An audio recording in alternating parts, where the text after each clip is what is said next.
Okay, there's actually something that I want to do with this. Right now. Instead of having it in a windowed mode. No, I want to go to here.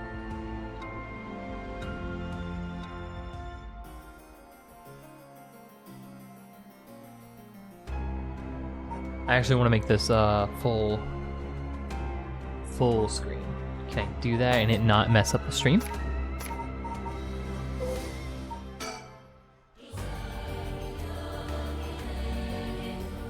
Yep, it fucks it up just a little bit, which means I got to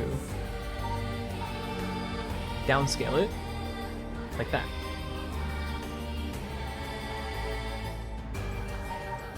Only because I'm gonna like it in first person, or not full first person, full screen.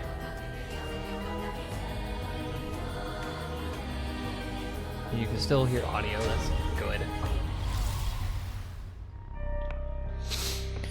Okay.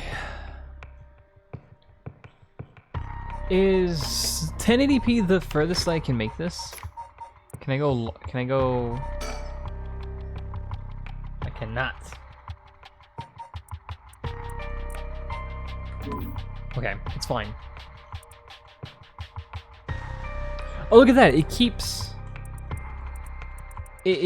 the records. So wait.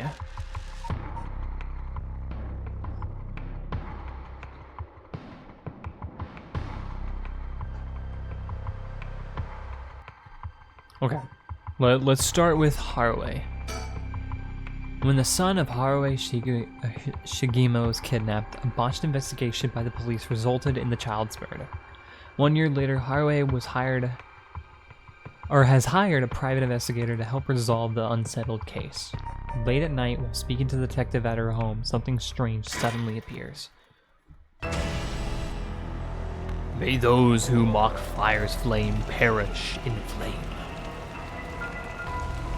Kill them. Kill them.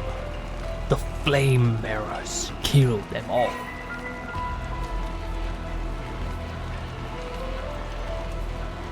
You have acquired the power of the Curse Stone, the Haunting Clappers. I knew it! I knew it! You can use it to kill those with fire or a fire-starting device on their person.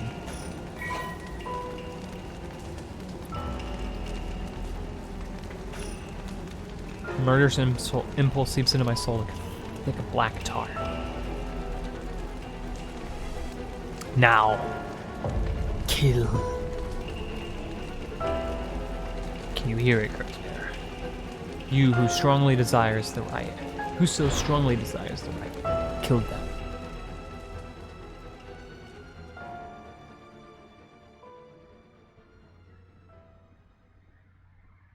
Haruo Shigema. Or Shigema. Shigema Mansion Reception Room. Back with me, ma'am. Can't say I understand what just happened, but it certainly seems to have put you in a good mood. This might be the first time I've ever seen you really smile. Sweet dreams. Housewife.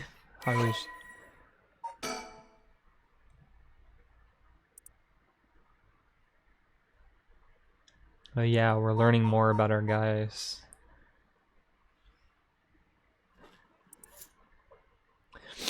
The incident was covered up and Shuichi's killer remains at large. Oh, whoa, wait. The death was a result of a mistake on the part of the detective assigned to the case. A mistake which enraged the kidnapper and had him cut off all contact with the police, leaving no room for a negotiation. It was covered up, and then she decided to call on Richter Kai to uncover the truth. The Shigema family came from a line of samurai who built their residence in Honjo during the Edo period. They assumed important positions in the police force following the Meiji Revolution. thereby protecting their family's elevated status. Even today, many in the Shigima line work as police bureaucrats or senior police officers. Harue's father sits in the upper echelons of the National Police Agency, and her husband, adopted into the Shigima clan through an arranged marriage, is also a highly respected agency official.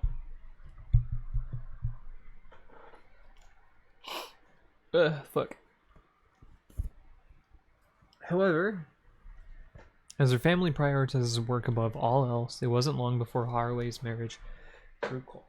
Hi, baby. Do you want up here? Come here. I'm sure you wouldn't mind.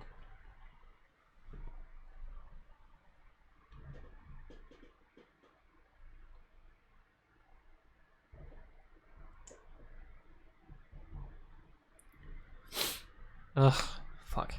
I'm not allergic to anything, but my nose is just fucking stuffy. I don't know why.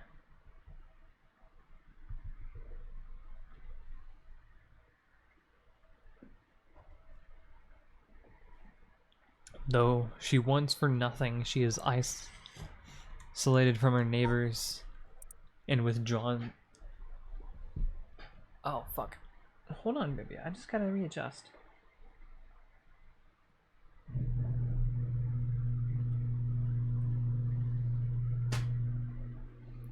Seeing her son grow into a young man gave Haruo a purpose in life, but it was cut short by the kidnapping incident. Following the incident, she spent many days in a deep depression, breaking into sudden fits of shouting and wandering around in the middle of the night. Her cheerful, loving disposition faded away, and she took to making snide remarks at her husband, which only further soured their relationship. A few months ago, Harue's husband was transferred to another area for work and now rarely returns home, with Haruo left to live in the large, empty mansion alone. As a housekeeper has been with the family for a long time, as a housekeeper who has been with the family for a long time comes in to take care of all the housework, Haruo has nothing but time on her hands.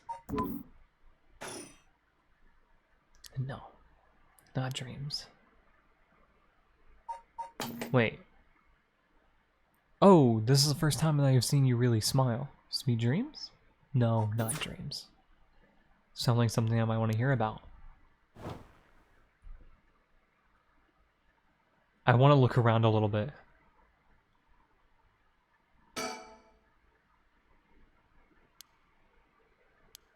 It's just a silly sticker my son got from somewhere. He put it up just before. Well, you know what happened. I still can't bring myself to take it down. Let me take a closer look. It's the head Honjo from way back in set 1. Don't tell me you've never heard of the Mockingbirds. The what? They're the hottest new craze. Cute little birds dressed up like a rough and tumble delinquents. I've never heard of them, but this certainly seems to matter to you. The best part is nobody knows who made them. They just started showing up around town, and soon enough they had won everybody's hearts. The story goes that they're made by some anonymous artist who covertly leaves them behind in specific locations. No one knows when or where they'll show up next. They're basically an urban legend of sorts. Oh, fuck. To think that one would turn up here of all places. This is a good sign, I'm sure of it. Can you not eat the cords, baby?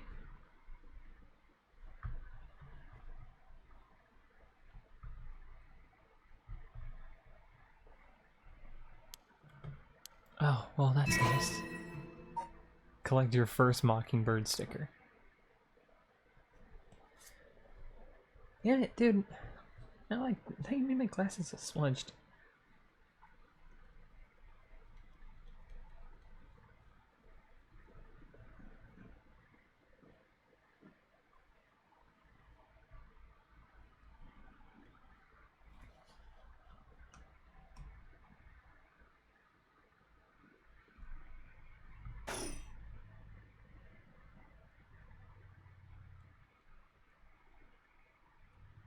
Color television. Father bought one as soon as it hit the market. He likes to have the latest gadgets. Unlike the latest models, there is no remote control. We've had it for a long time. Back when it was new, we all gathered around it and marveled at it as a family. But with father and my husband being away so often, it quickly fell into disuse. Echoes to the room. It feels livelier than usual with Richter here. Usually it's just me. Send images to other places along the telephone network. Don't really know how it works. Most houses don't have one. I rarely find a use for it. Sorry, hold on. I'm getting my bearings. Even though he isn't one to listen to music often. And we bring in someone to do it. I don't even know what the flowers are called. I don't know who painted it. It's been hanging here since before I was born. Probably your mom. Private investigator I hired. A friend told me about him. They said he's not very well known, but he's good at what he does. When I first visited his office in Otis City and saw how he dressed, I could hardly believe he was a detective. But after talking to him for a while, I changed my mind. He says some strange things at times, but he seems like the reliable sort. Interesting. And it's not like he's one of our main characters. He does not have a curse echo, none that we know of. Or maybe he just doesn't have one at all.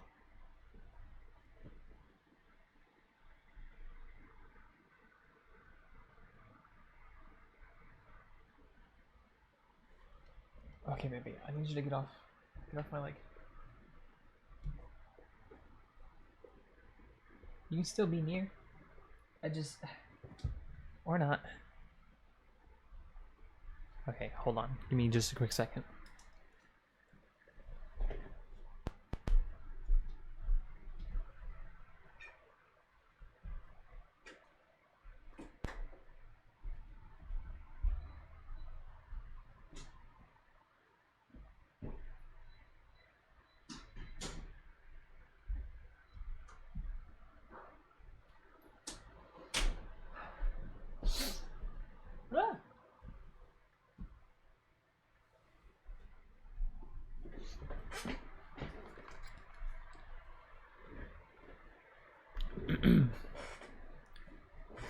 After taking on a request from Haruo Shigema to investigate the unsolved kidnapping and murder of her son, he gets caught up in the events surrounding the rite of resurrection.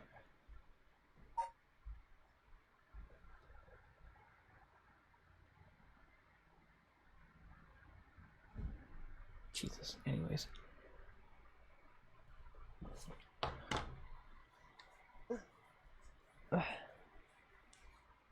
Once a police officer, Richter was racked with guilt over the police's inability to help all of those in need, and quit the force to start his own private investigation firm.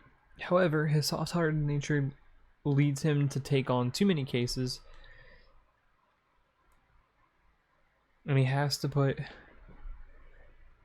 and has put his office in dire financial straits.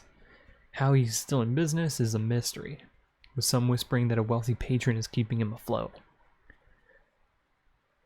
Richter studied alongside Detective Jun Ario at the police academy. Somewhat surprisingly, given his outlandish clothing and mannerisms, Richter excels at covert investigations and tailing his targets.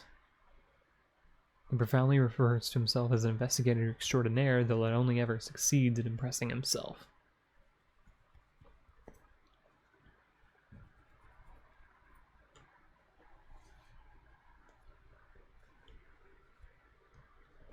Richter's biggest source of happiness is nuzzling his pet female albino parakeet, Ernestine, which he keeps in his office. He also enjoys collecting mockingbird stickers, a popular line of merchandise featuring birds inexplicably dressed as delinquents, and can be frequently sighted searching around town for them. While out and about, Richter typically leaves his office, and more importantly, Ernestine, in the care of Amamori, a junior high schooler who volunteered to assist Richter in being involved in a previous case. Wait. Fuck. One more time?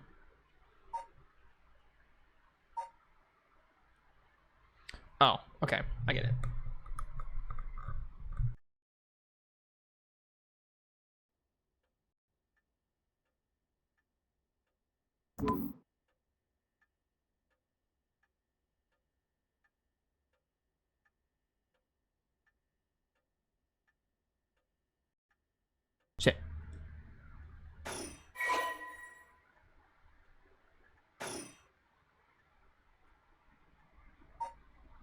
Wait, what else did it say? Person of interest? It was something about files? Oh! Yeah, this! Let's call for help. I cannot speak. My throat is already burned up from the smoke. No, I think I'm already on fire. I'll just use the clappers. Hey, clack, clack. Is anybody there? Clack, clack. Why is no one coming? I'm going to burn to death. How did it come to this? Alright, her. It must be the work of that vixen who appeared suddenly and enchanted my lord, that witch. Those hauntingly cold eyes had my lord dancing in the palm of her hand.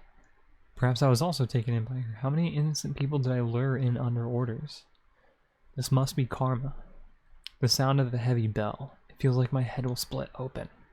The evening bell. That must be why nobody can hear the the sound of my clappers. My clappers. I've got to do it louder. Yeah, Richter's stuff, the mockingbirds. Oh, there's so many. Oh, it even tells me. Let me bring you up to speed. We're in the middle of a chat when you suddenly started spacing out, and the whole time you were grinning to yourself like you just won the lottery. Care to tell me what that's all about?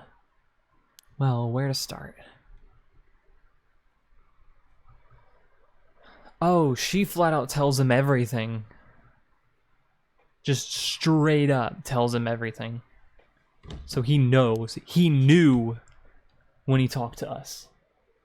So the haunting clapper's curse echo appeared out of nowhere, told you how to perform the rite of resurrection, and gave you the curse you'll need to do it. Have I got that right?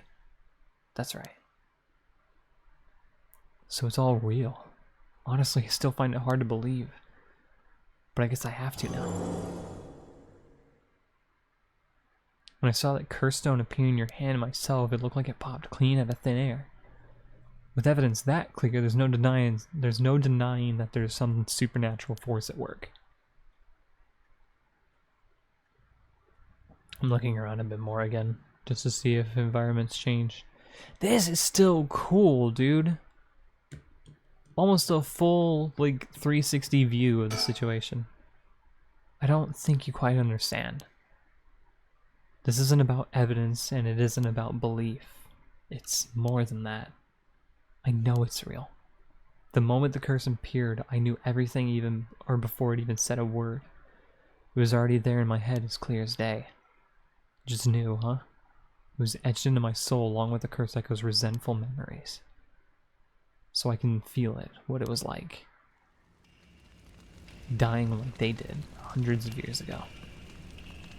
Wreathed in flame, writhing in pain as my flesh blackens, my blood boils. I can feel it. All the agony, all the rage, it fills me with bloodlust.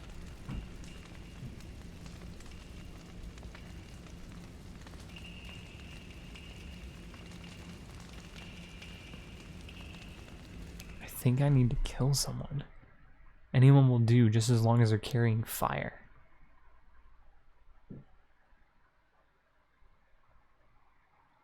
I see. That could be a problem. You think so? From what I know of you, I was sure you'd see it as an opportunity.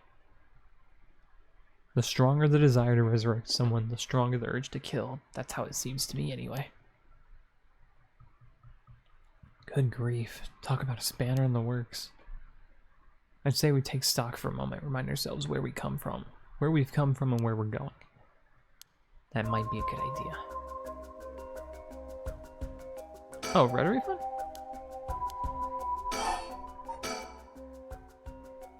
This is what that's what you hired me for, ma'am, to look into your son's kidnapping last year.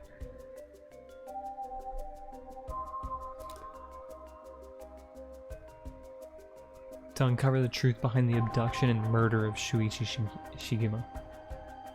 Oh yes, I remember. They never did find the one that did it. That's what I'm here about today, in fact. Kind of you to let me drop by so late, by the way. I've been turning over every last stone, and I've come up with a grand total of 1 lead. So you said. As far as the police are concerned, it's a cold case, but I managed to make some headway. I remember, you were just about to tell me. Yep.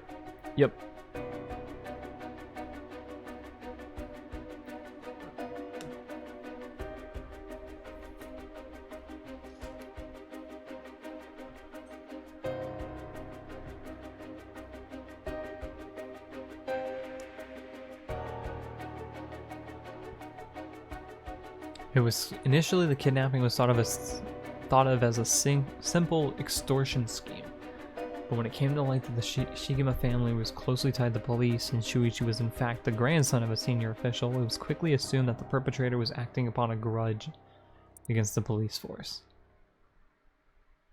Oh.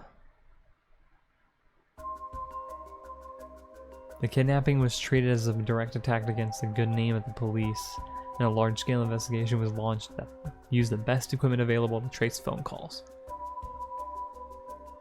This made it all the more embarrassing when they were unable to catch the culprit, losing the public's confidence. The culprit grew cocky, relentlessly mocking the police force. After 3 days of failure after failure, Haruo reached a breaking point.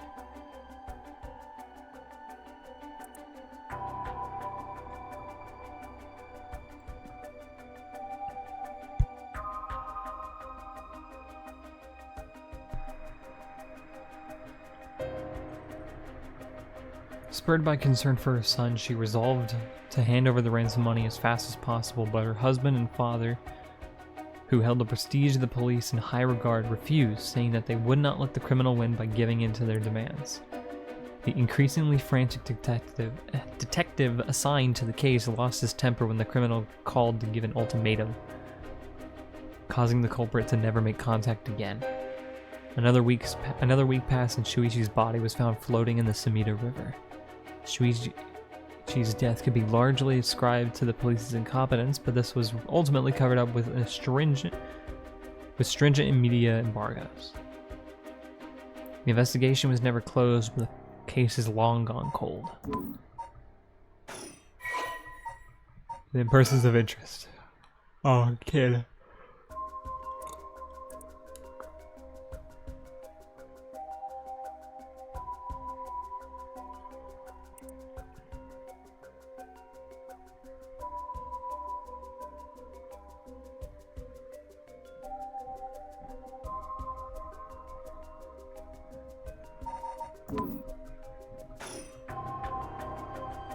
Just click this for a minute.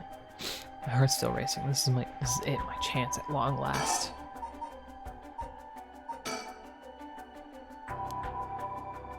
Tell me, why don't I tell you, or tell you what, why don't I tell you what I found and then we can make a decision.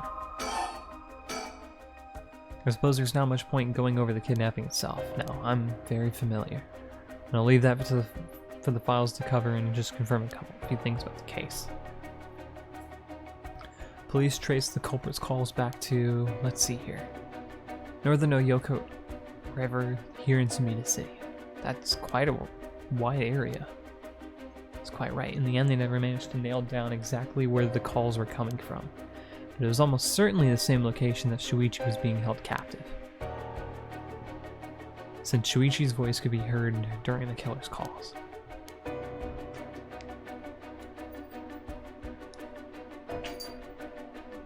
Yeah, okay.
Okay.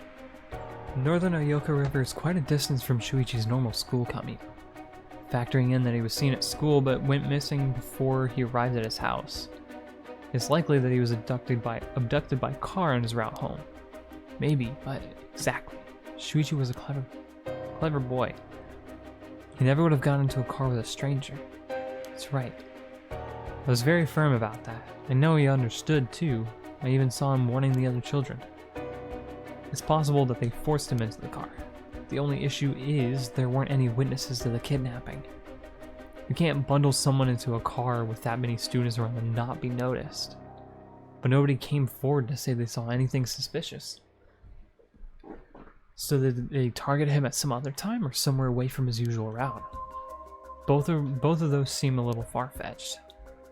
Which raises the question, how did the kidnapper pull it off? The police never managed to find an answer. In the end, they decided that the kidnapper might have just gotten lucky. Well, why not turn the problem on its head?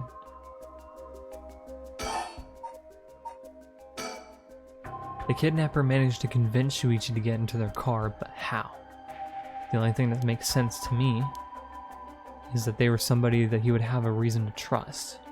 A teacher, or perhaps a relative, or somebody else that he knew. But all the adults Shuichi knew had alibis. The police checked them all thoroughly. They did, huh? No one throws numbers at a problem like the cops. But what if it wasn't someone he knew? Or rather, what if the culprit disguised themselves as a police officer? That would explain why he didn't find them suspicious. The Shigima family has close ties with the police after all. He would have had reason to trust them. You might be right, but surely that couldn't have. Well, there's a problem with the theory. You'd be surprised how much police officers stand out. That's sort of the point after all. They're meant to be visible deterrent against crime.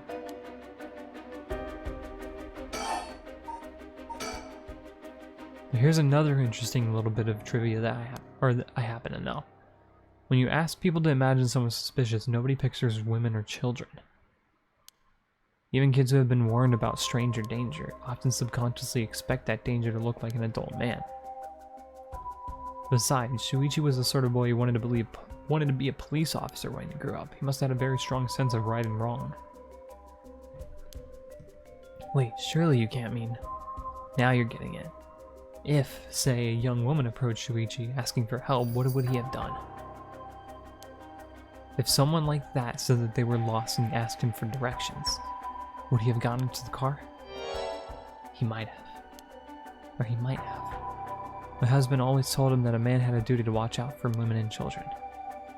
You could certainly argue that kind of attitude is outdated nowadays, but if Shuichi believed it, then we might have something here. Do you think the culprit was a young woman? But it was a man's voice on the phone. She might have been an accomplice. Maybe she didn't even realize she was being used. If anything, that would explain why she hasn't come forward.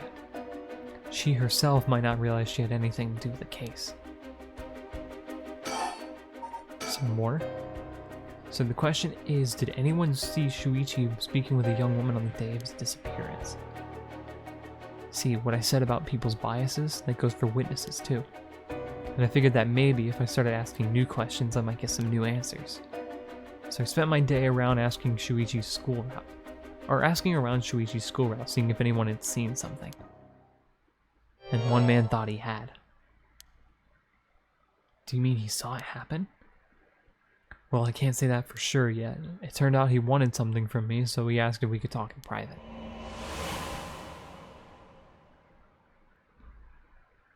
Several hours earlier. Oh boy. Alright, this should do. There's no one around. We can speak in confidence. Excuse me, what was your name again? Jonochi? Got it. Well, Jonochi, I'm all ears. Just so we're on the same page, you're a private detective investigating Shuichi Shigima's kidnapping. Do I have that right? Of course. What else do I look like? How should I know what a private detective looks like? Now, forget it. Look, I'll tell you straight. My life is in danger. I need your help. You'll excuse me if that caught me a little off guard. Let me ask you straight. Who's trying to kill you?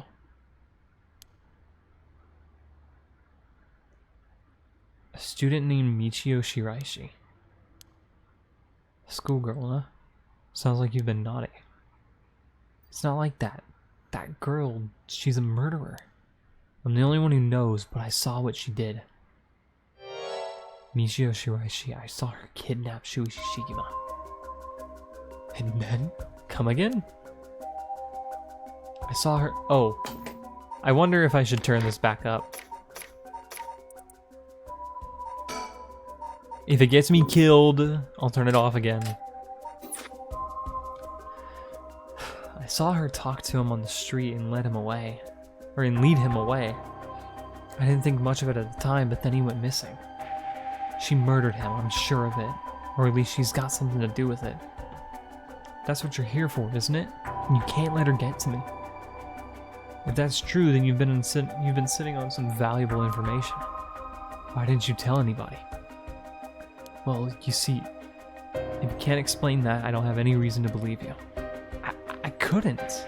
She told me she'd kill me if I spoke a word. You're telling me a schoolgirl had you scared for your life? So you've been sitting on that all this time and you think she's coming for you now that you spilled the beans? Yes, that's it, exactly. I'm begging you, don't let her get to me. Well, yeah, don't let her get me. Arrest her, I'm telling you, she's a demon. Well, you seem to believe what you're saying, but it just doesn't add up. How could a schoolgirl have a fully grown man so terrified? You don't know what she can do.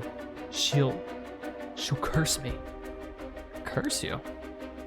I'm sorry, but you're losing me here. Look at this fucking face. I'm sorry, but you're losing me here. Her house, it's... forget it. Why do I even bother? You seem dubious enough to believe me, but I should have known you'd never understand. I'll find someone else to help me. Hey. So he has found somebody, he just didn't believe it at first. Which is probably what's going to lead him more and more into investigating the shit now. That's about the long and short of it. Wolfies, where'd you go?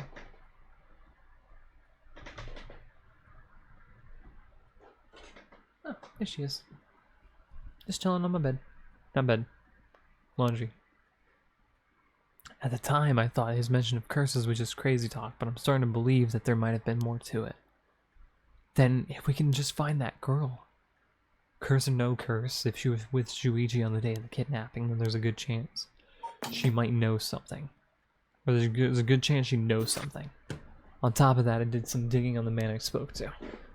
His full name is Kohei Jonouchi. He's a teacher at Komagata High School here in Sumida.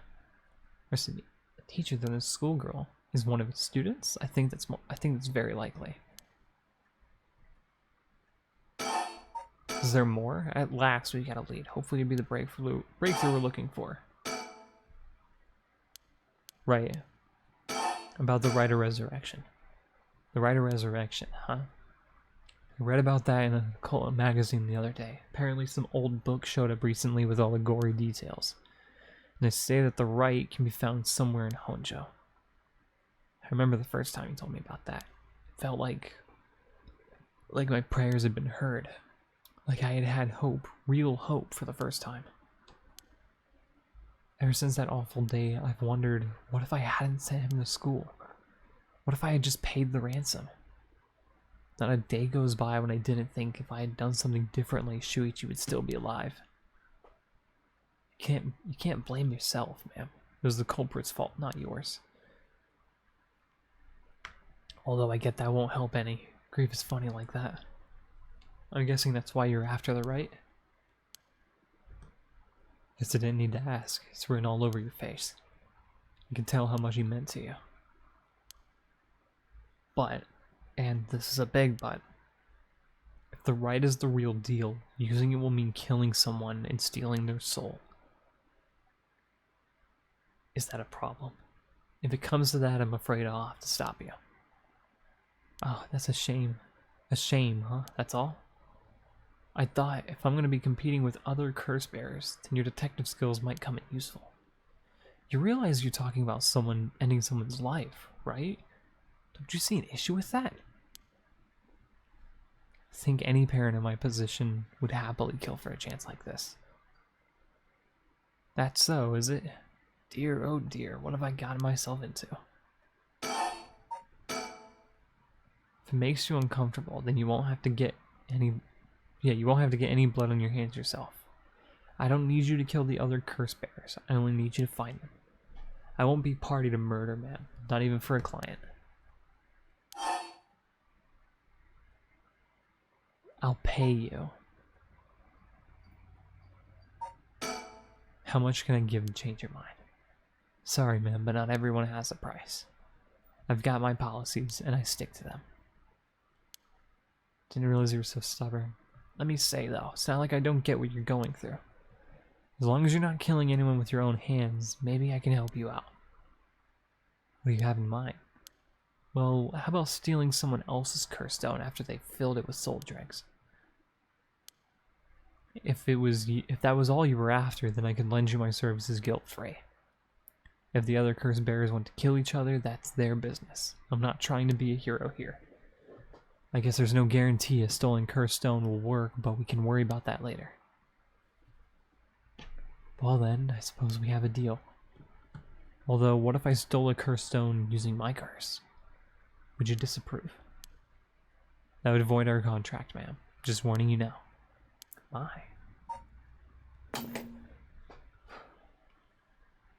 Okay, let me slow it down a minute.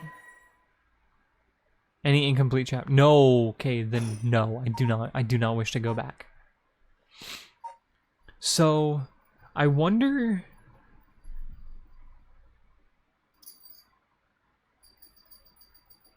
So obviously, the prologue is positioned to be. The prologue is positioned to be a guaranteed bad end, in the sense of, like, we go through and we killed everybody but the detective, right?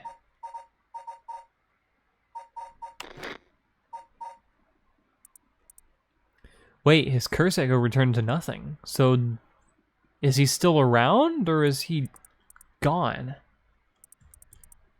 I mean, I guess right now, like, both of them are still alive in this moment.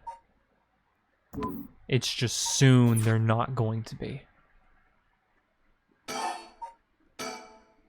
Before we go any further, why don't you tell me about that curse of yours? The haunting clappers, was it? That's one of the 7 mysteries of Honjo, if I remember correctly. That's right. The original story did happen somewhere near here, I think. I'm sure I remember hearing that. In that case, my money would be on all the curse bearers being somewhere in Honjo. Our first move should be to narrow them down.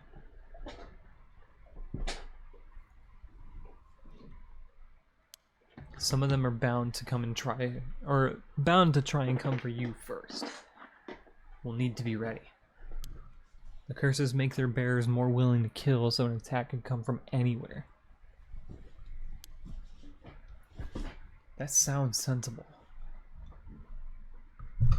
Oh my god, was the lighter from earlier a plant?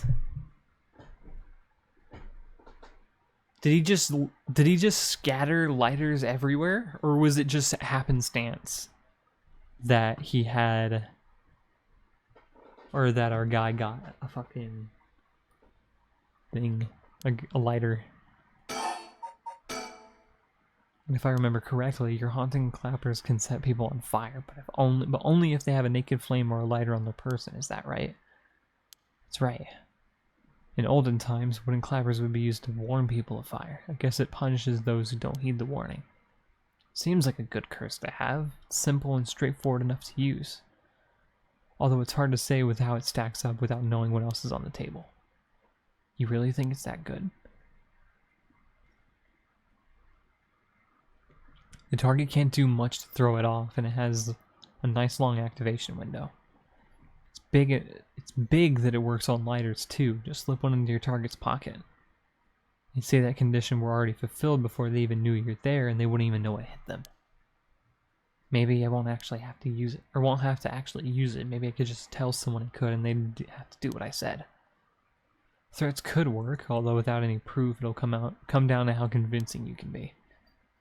If only you could use the curse, then back out at the last second. I have a lighter right here. We could try it now. That's an interesting proposition. But maybe not. I'm not quite crazy enough to make myself a guinea pig. You're an odd one, ma'am, if you don't mind me saying, and I don't think it's just a curse. You flatterer. Yo! Try not to do anything spontaneous or outside of your normal routine. Right then, have you decided what you want me working on?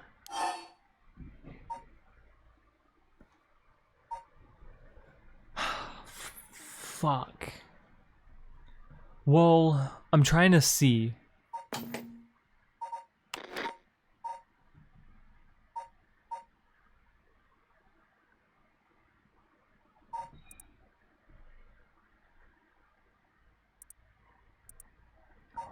Ooh.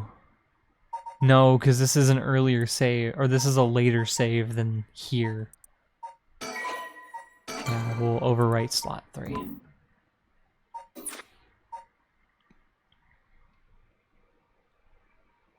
Help me with the rite. Bringing my son back is more important. I want you to help me with the rite of resurrection. Roger that, the rite it is. Odds are good that the other curse bearers are also working by night. Anyone they kill under the cover of darkness won't be discovered until sunrise. But they'll be trying to do as much as they can before morning comes. So it's settled then. I'll look into the other curse bearers by night. And once the city wakes up and I can start asking questions, I'll investigate the kidnapping as well. I'll even try to find Miss Shiraishi as part of the bargain. Thank you. That's more than enough. Now then. I should get to work. There's only so much time before sunrise. I'll call you if I find anything new. You stay here and keep a lookout. There's no telling what kinds of curses you might find out on the streets tonight. Don't go outside if you can help it, and try to be ready for anything. I will. Well, if that's all, I should be going.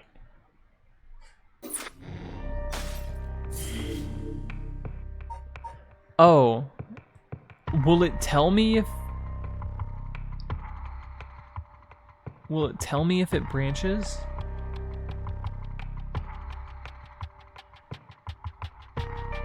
I mean, I sure hope so. It'd be nice.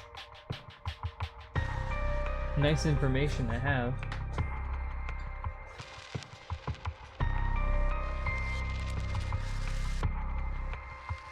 What, so...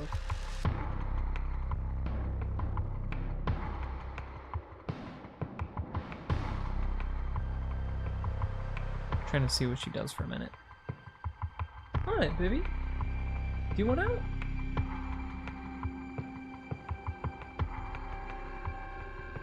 She's just kind of staring. Give me a sec.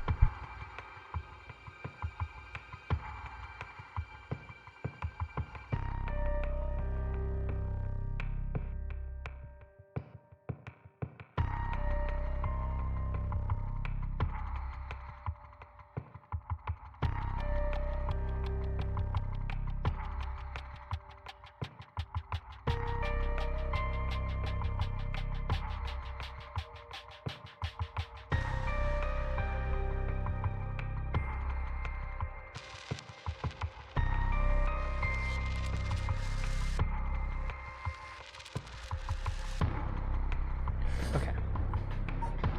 A nice thought.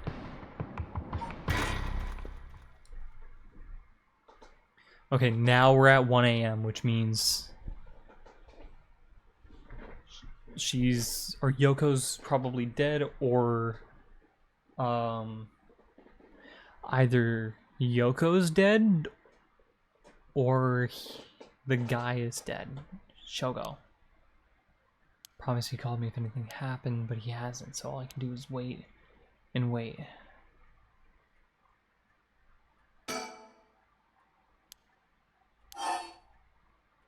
I'm gonna wait. Don't read that bit. Don't read that yet. A chandelier. My husband used to complain that it was too dark, but I rather like the gloom.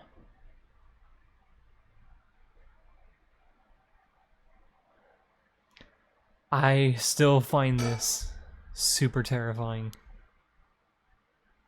I'm gonna mute for music anyway.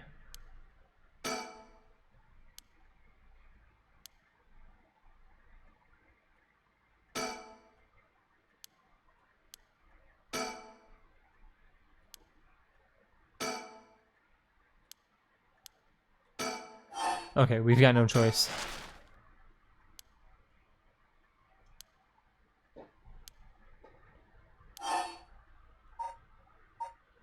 Oh, shit. Look at the culture articles. Now that everyone has more spending money to go around, people are coming up with all kinds of new diversions. Seems like only yesterday that people were flocking to the arcades to shoot aliens. But now we have these enormous theme parks and gaming machines that plug straight into our televisions. Everyone's talking about a superhero series, foreign films or movies based on the latest bestseller. Back in my day, fusion rock and folk music was all the rage, but now it's all about city pop and idols. I find it hard to care about that sort of thing anymore. Education articles? Universal education policy, they call it. Wait, hold on. It said everyone attends high school now, even girls. You telling me they did it before in Japan?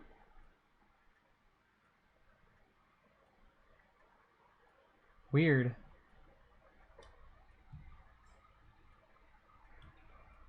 Country's gotten rich enough that every child can go to school. Education is the backbone of modern society. If you want to work for a good company, you have to get into a good university. More people in the running than ever. The competition to get into those universities has gotten fierce, though. The new generation is rebelling. Schoolyard violence and delinquency are on the rise. But my boy was too sensible to get mixed up in any of that. I don't want to read anymore. It'll only remind me of him. Looking around. Oh, okay, so that's done. Just passed through that little black box, but father stopped them from reporting him the kidnapping. I was glad about that. Less fuss. Now the comedy boom is over. All the comedians are flocking to other genres. Cult seems really popular at the moment. Look at all these paranormal specials. Oh, yeah, the delinquent birds. Trends seem to have such short shelf lives now with how quickly the times are changing. Maybe I'm too old to keep up anymore.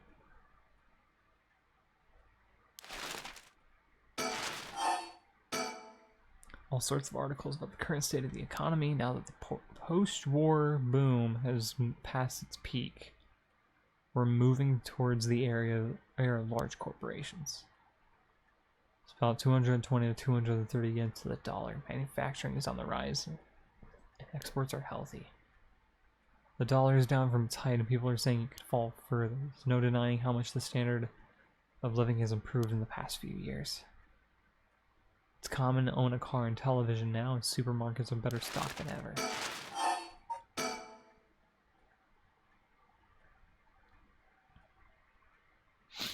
Although with everyone flocking to the city, land prices are skyrocketing. Nowadays, most people can only hope or can only dream of home ownership. The city center is going to be nothing but apartments before long.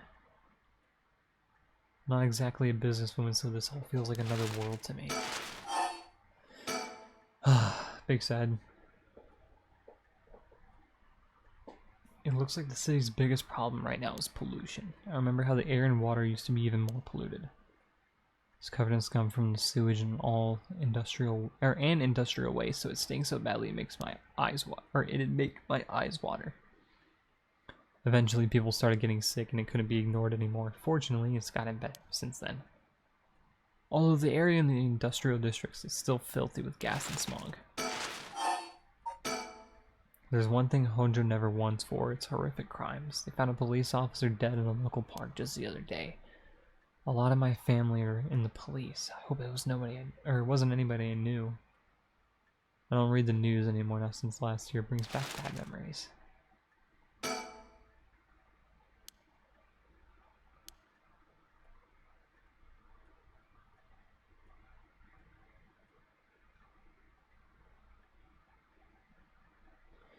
Feels all too quiet now.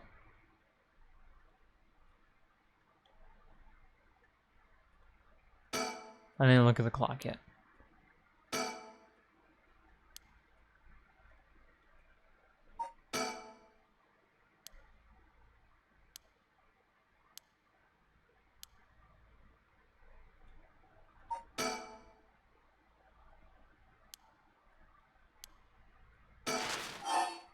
Oh, there was still a society article. Suicide at local high school. Oh, I remember that.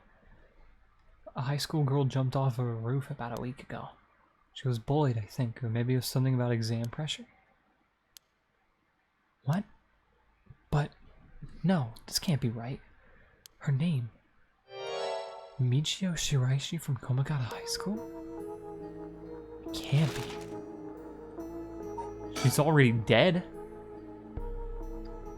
The same girl who witnessed my son's kidnapping committed suicide last week?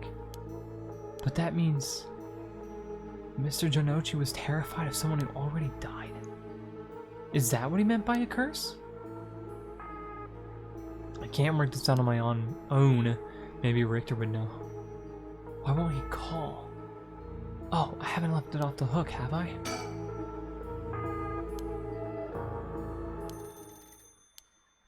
Immediate. There's no other choice. Shikima residence.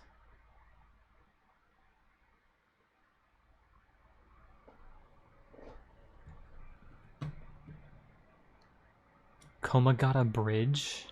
Oh, it's him. Called me out to meet him and we came here to Komagata Bridge. Richter, there's something I need to tell you. Funny, I was just thinking the same thing. I want to look around a little bit.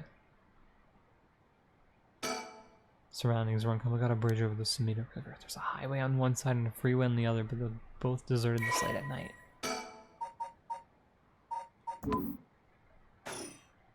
I think we were here before, but instead of being... we were over this side. Sumida River. The water is filthy and horrid, but at night, when it's still, it almost looks peaceful. Can I ask you something, ma'am? Is the Sumida River what you Honjo folks picture when you think of home? I couldn't say. All I can tell you is that I can hardly stand the sight of it. Right, should have guessed. This is where they found him after he went missing. All alone, floating in that horrible water. All I can think is how scared he must have been, how cold he must have been. What did he ever do to deserve something so awful? I've come here every day since then. I prayed to the river to give me back my son. Day after day after day. You know, in olden times, people believed rivers marked where our world met the next. So the act of crossing flowing water had a huge amount of spiritual significance. Back when Edo was founded, the people of Chuo saw the Sumida River the same way. They associated with the far side of the river with the afterlife. That same place would later become Honjo. All their fear and revulsion accumulated there and took root. But then the Ryogoku Bridge sprang up after the Great Fire of Meiriki, and just like that, Honjo was part of the city too. And as it turned from farmland into a town, the people surrounded it with man-made rivers and crisscrossed it with canals and waterways. Weren't those supposed to prevent flooding? That's what I was told. They were, but that's not all they were there for. Their other purpose was to contain all the corruption that had built up on the far shore and stop it from leaking through to the other side of our side of the Great Divide. Officially, they were a physical barrier but unofficially they were a spiritual one too. So if I have this right, are you saying that Honjo is a place where the real world meets the afterlife? Exactly. That's why the rite of resurrection is here rather than anywhere else. I'm sure of it. It's probably why the 7 mysteries and their curses have survived to the modern day. But I guess it would make this spot we're standing right over the border between life and death. If there ever was a place where bringing back the dead might be possible, I reckon it's here. It's funny that you mentioned praying to the river. I might have done more than you think. Is that supposed to make me feel better? Just thinking aloud, ma'am. Well, it's a nice thought. Yep.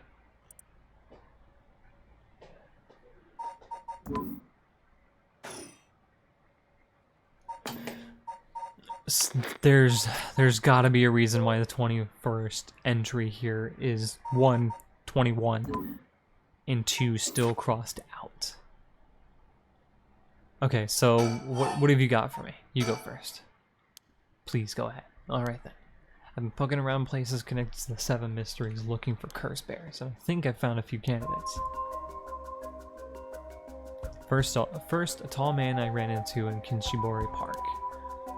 I asked him for a few directions, trying to probe him a little bit, but he turned the questions right back around on me.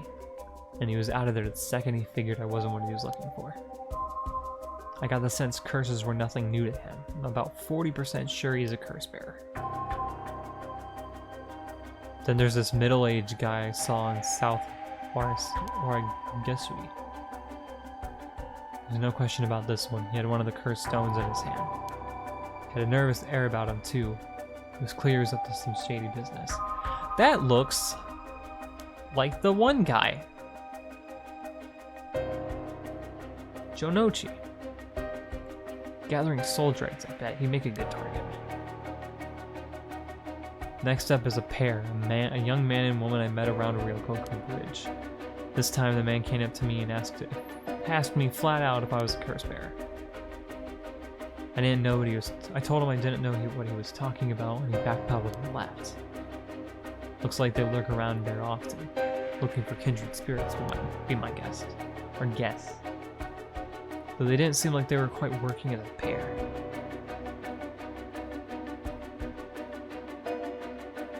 Gathering soul dregs in a group might be a decent idea if you can make it work, but with things being how they are, it's gotta be hard to find folks one can trust. They've got brass, though. I don't know what their deal is, but I'd like to find out. Last is 2 detectives I've seen sniffing around. The police are involved? Not necessarily. A body turned up in the local park a few days ago, so they might just be looking into that. Still, the park's got ties to one of the 7 curses. Might be it was a curse that did the guy in. And if they're sending detectives from the head office, there's something's gotta be up. How do you know where they're from? Let's just say when you're in this business, there's some faces you get to know. Anyway, that's everyone who's caught my eye. You found them all in so little time? I really did hire the best.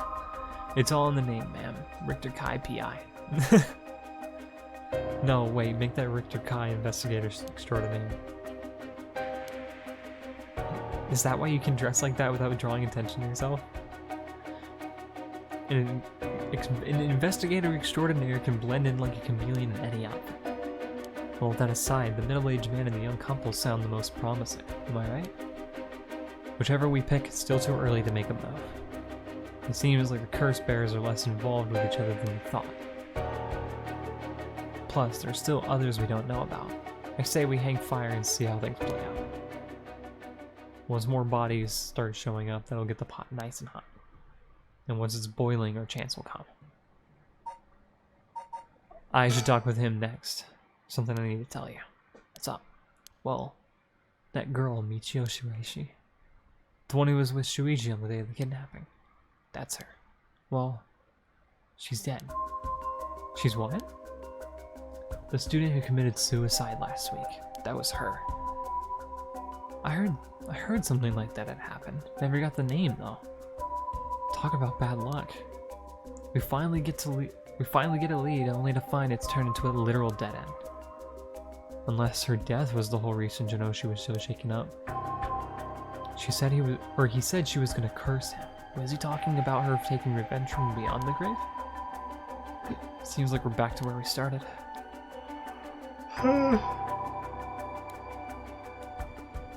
What? Not necessarily. That teacher knows something. I'm sure of it. At the very least, I put my money on him having something to do with Mr. Aishi's death. That's why he's so scared of being cursed by her. I see. And also, something tells me he knows more about your son's kidnapping. In any case, I think I've got a good idea of what he's hiding. Call it a hunch. A hunch? Well, more of a theory. Care to take a guess? Let me take a minute to review it. Right?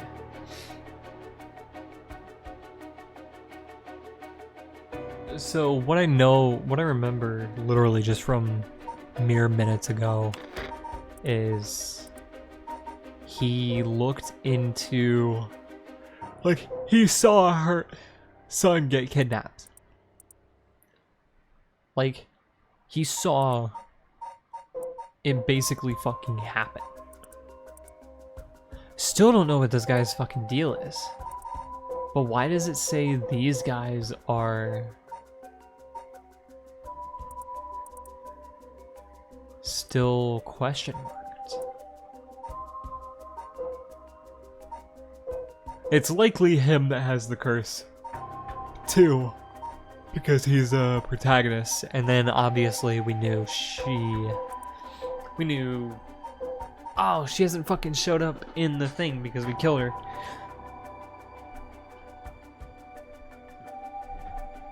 Which means I already know what the one dude has. If we meet... I couldn't say. I'm just an ordinary housewife, not clever enough for all of this.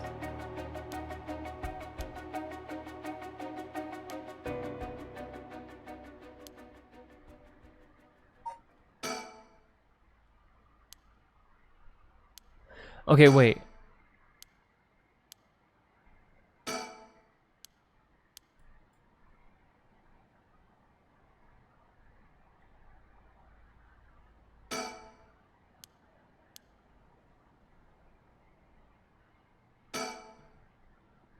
Oh, that's right. There's one more memory I have of this river. Do you mind if I tell you? Go ahead.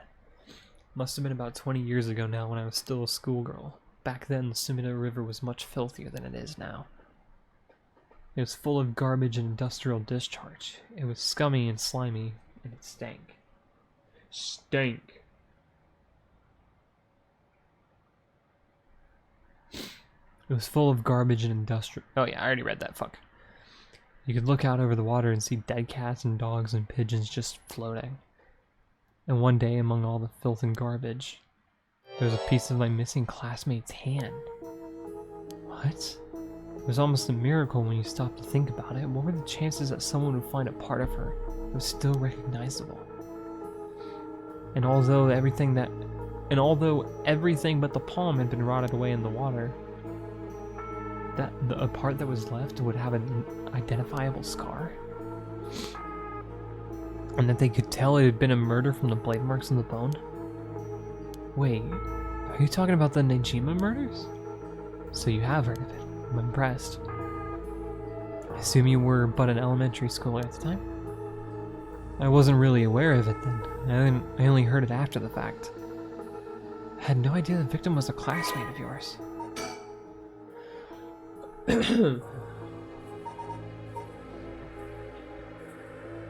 Why is it still highlighted? Maybe I'll look over it here in a minute. Maybe it is this.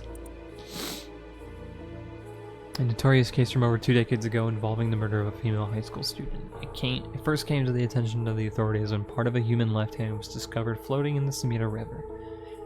Testing it revealed to belong to a missing high school student.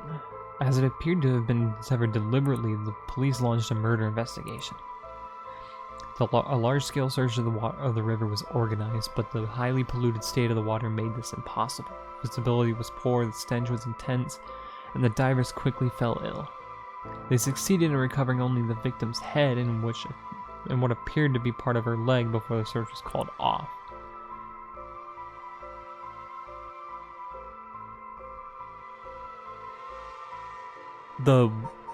Fuck. Wait. This?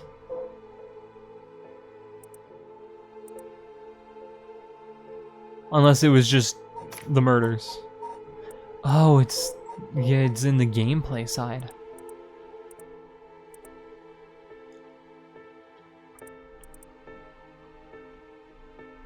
At the time of the incident, the Sumida River was polluted as it had ever been.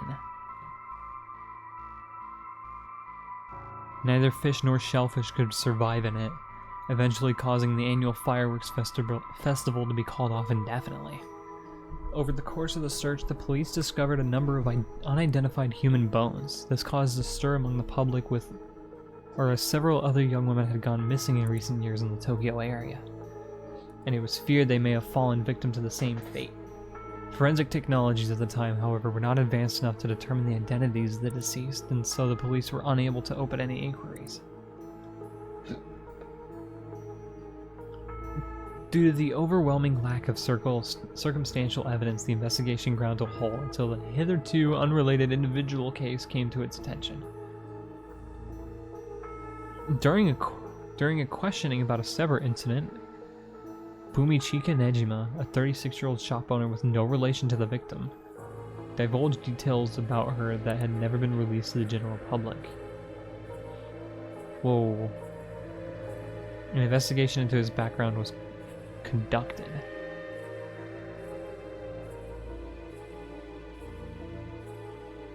Oh. Reading comprehension, all-time low. So he accidentally gave himself away by talking about the victim, leading to his arrest. Nejima testified that he had snatched his victim from the street and confined her into the underground storeroom of his shop, which also served as living quarters. He chose her for no special reason, simply because she was an opportune target on seeing her walk alone at night. After keeping her locked up for several days, he restrained her, sewed her mouth shut, and severed her fingers and toes with a box cutter, while she was still conscious.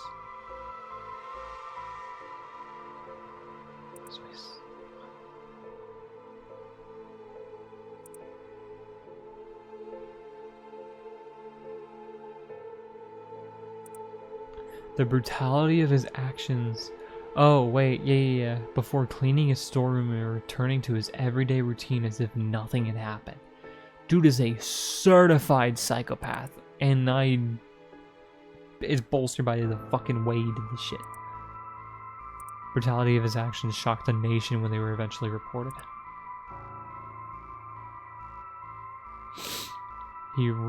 Once apprehended, he readily divulged the details of the murder, but was less willing to explain his motive.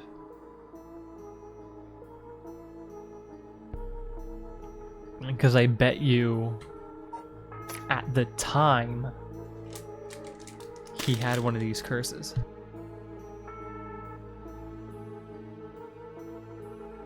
I bet you, at the time, he had one of these fucking curses with him. Maybe more specifically, the one-sided read.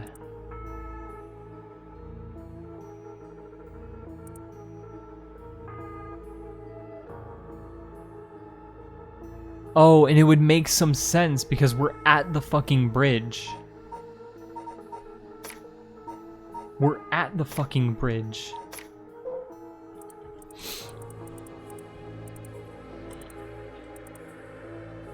I didn't know what came over me. I know it was wrong. In the end, the police could extract nothing more from him than expressions of remorse, although the efficiency of his methods strongly suggested that he committed similar crimes in the past. No corroborating evidence ever came to light. And was sentenced to life in prison at his first hearing. The sentence was imposed with no appeal from the defendant. Probably because of the murder. Or probably because of the fucking curse. He did not have a curse, Echo? You're just gonna flat out tell me he didn't. Jesus fucking Christ. To be honest, it was all a bit of a blur. A wave of chaos just parting around me. Something like that. They said the rest of her body must have sunk to the bottom of the river. They combed the riverbed, but they only ever found pieces. Everything else must have rotted and flowed out to sea. Afterwards, I heard that all the divers who had been looking for her fell ill. Sorry story for everyone involved, huh? It's funny, everyone figures the river's filthy already, so one more piece of garbage won't hurt. But every little bit makes it worse. It's a vicious cycle. I know I wouldn't want to go rooting around down there myself. That's right. Which is why the riverbed is the last place anybody would go looking. Or so was the killer's thinking, I suppose. The times were changing quickly back then. Things were confusing. Everyone seemed to be in a hurry. Young people were moving to Tokyo in droves. Some even ran away from home to make it into the big city. And they made easy targets for bad people. A lot of them ended up disappearing without a trace. You see, back then, if you chopped a body up into tiny pieces and threw it into a river, it would rot quickly and discreetly and then sink to the bottom, never to be seen again. Are you saying what I think you're saying? They arrested him shortly after. Fumichika Nejima. The man who killed my classmate and cut her into pieces. He was so methodical about it, it couldn't have been his first crime. And people began to wonder how many other girls he murdered the same way.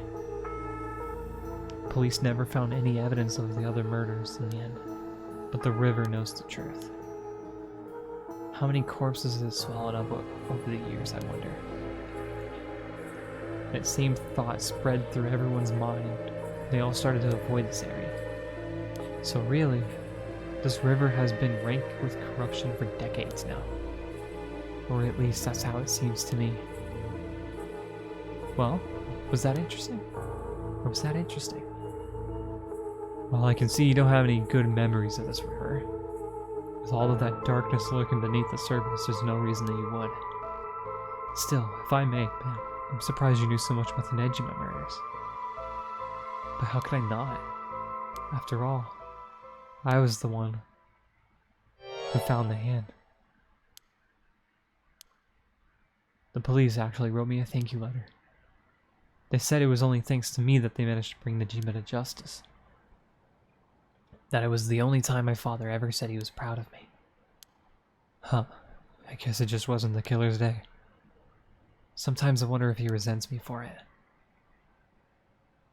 I'm looking around, maybe the things have changed. Nope. Nothing but awful memories of it. I think. Sitting around here is the last thing I want to be doing right now. It's my only chance to bring back my son. I can't afford to fritter it away. Something wrong? Not really. It just struck me. It's been 20 years since the Nejima murders. So it has. Not to spook you or anything, but I thought you might be interested in knowing. Life in prison doesn't always mean life. There's precedent for first-time offenders being allowed out on parole after 20 years. Only if they're found to show remorse and the desire to reform themselves, of course. That's right. Well, that's right. I'm impressed you knew so much. Still, it's hard for someone with a criminal record to reintegrate into society. Especially if he was a fucking hard murderer like that. Crazy. I hear they've been trying to fix that recently, matching inmates with jobs and accommodation. Oh, really?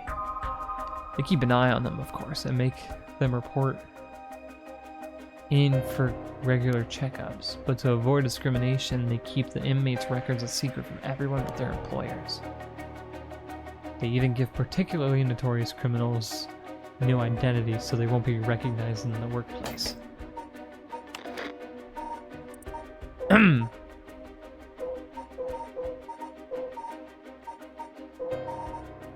Nope. They're unrelated. Also unrelated. Also unrelated. Fuck. Shit.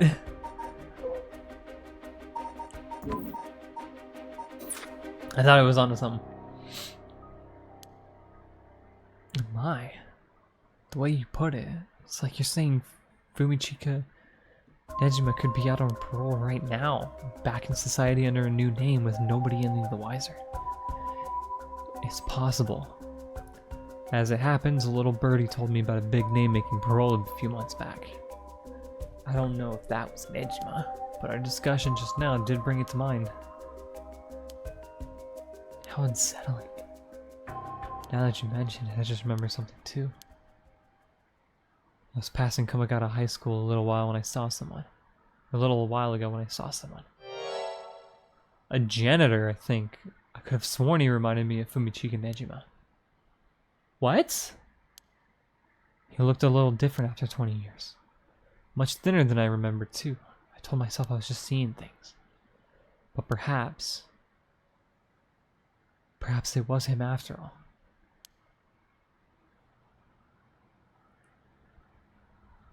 So, what next? The big question now is what the rest of the curse bearers are up to. Luckily, the Sumida River is a good distance from any of the 7 mysteries. It's unlikely the other curse bearers will come all the way here. I can finally have a moment to think. I see. Alright. Oh shit. Okay, once your situation has changed, select resume to try. Pressing suspend will return you to the story chart. Gotcha. So I now have to go to these other ones. This is a stopping point.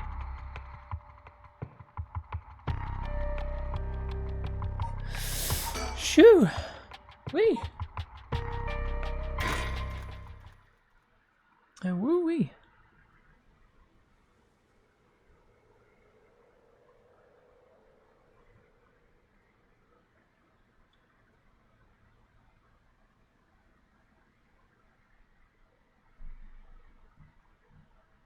Hey, boss. Forensics is all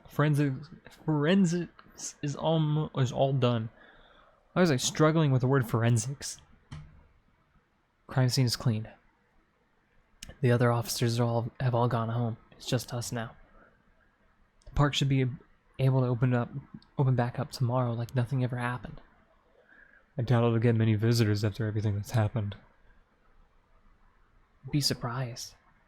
Lots of people love that kind of thing. I bet they'll be lining up to get in. Cult stuff is really popular right now. Did you not know that, boss?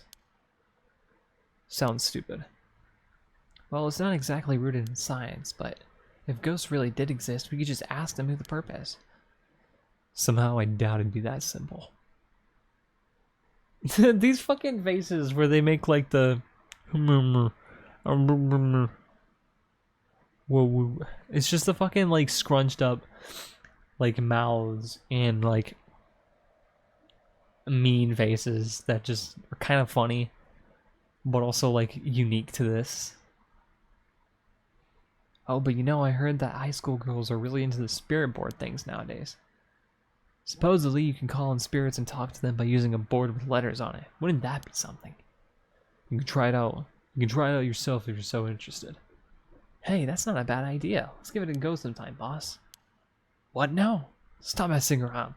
You really think we're going to solve this case by moving a coin across a scrap of paper? Sounds like you know all about it.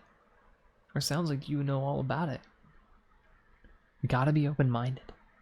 What if that's how police work is going to be from now on? Don't make me laugh. Spirit board. Basically, Ouija boards. Due to the occult craze, divination has become popular amongst young boys and girls. All one needs is a coin and a piece of paper with letters and numbers written on it. Using these, all one has to do to ask a question of the called upon spirit, or is ask a question of the called upon spirit, and it will move the coin and answer. It is believed to be a tool that was adopted from Western spiritualism and molded by Japanese occult enthusiasts. Though considered a form of divination, the ritualistic nature of its usage can cause self-hypnosis or autosuggestion, leading to hallucinations or symptoms similar to spirit possession. Many schools banned these spirit boards after there were several cases of students sneaking into schools at night, in addition to stories of people having seizures when using the boards. Yeah, because if it's also around this time,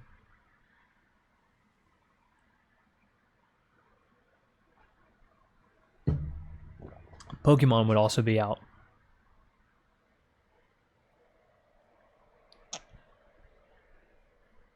I mean, if you know enough about some of the creepypastas, Lavender Town. Lavender Town fucking made kids have seizures and shit because of the tones of the music.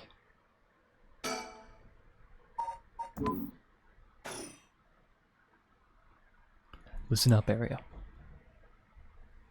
Can't just go blaming the death of your buddy on something like the occult. I don't care if it was ghosts of the occult or what. Whoever or whatever it did, or whatever it was that did this, I'll get them. I'll promise you that. Well, you've got the right attitude, but we don't even know if this is a murder yet. Biases weaken our judgment. Get too fixated on one thing, you'll stop seeing everything else. Aye, aye, boss. So, now that we've finished investigating the scene, let's review what we know.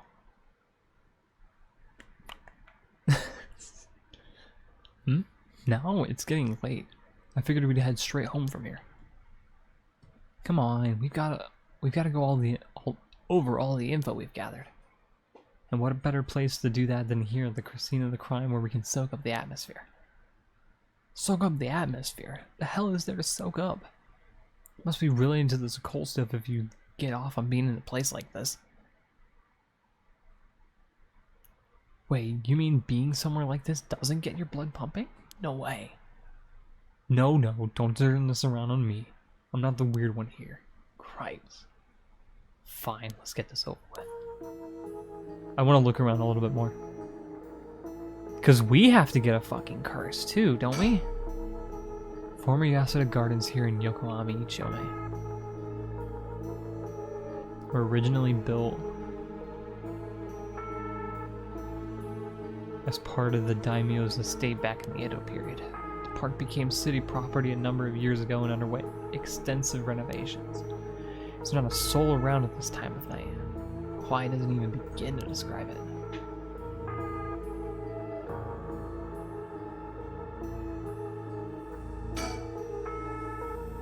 Jonario, detective in the Metropolitan Police Department, First Investigative Division. His rank is sergeant.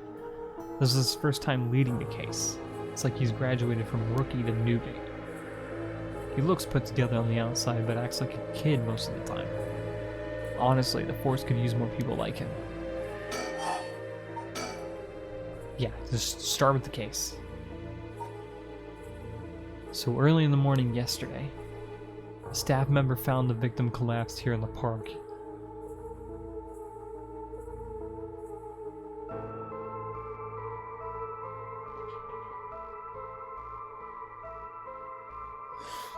Ugh. It looks like he had a heart attack, but this? Some of that doesn't seem right. Staff member and called the police when they realized he was dead. While there was no obvious external wounds, the fact that he was a police officer and the evidence of a struggle means that it's likely that this was a murder. The Sumida office sent it over to us since it involved the death of an officer and we were tasked with the investigation. What we need to do is figure out what happened and whether there was foul play involved. I think that about sums things up. The victim is Hajime Yoshimi of the Juvenile Division of the Sumida City Community Safety Bureau, 27 years old, single. He mostly dealt with cases involving juveniles and education. His rank was senior police officer. You knew him well, didn't you? What was he like? Wait, if he was a civil officer and not like the investigative, could he? Well, that was a few days ago versus the week-old suicide. We were in the academy together. We still went out for drinks together every month or two.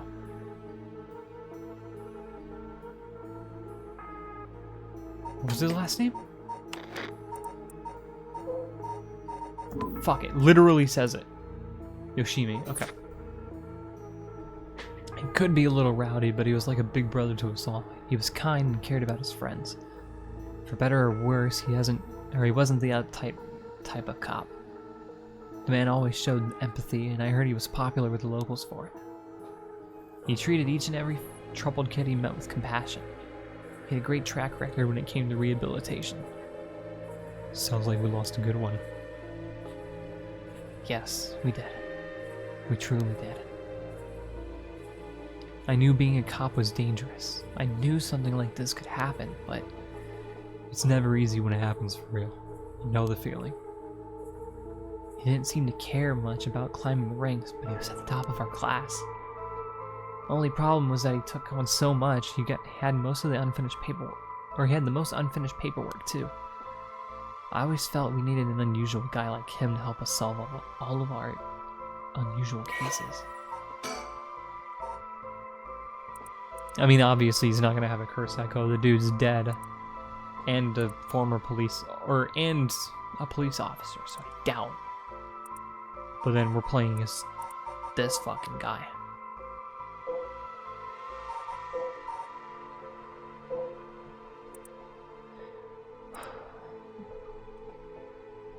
Once a rebellious gang member himself, he turned his life around and used his own experiences to connect with troubled youth as a police officer.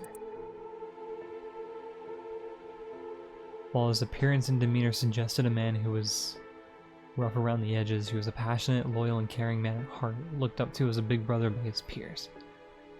Yoshimi received stellar results in his work with juvenile cases, but his consistently sloppy paperwork and less than formal attitude essentially doomed his career and had him writing formal apologies on the regular.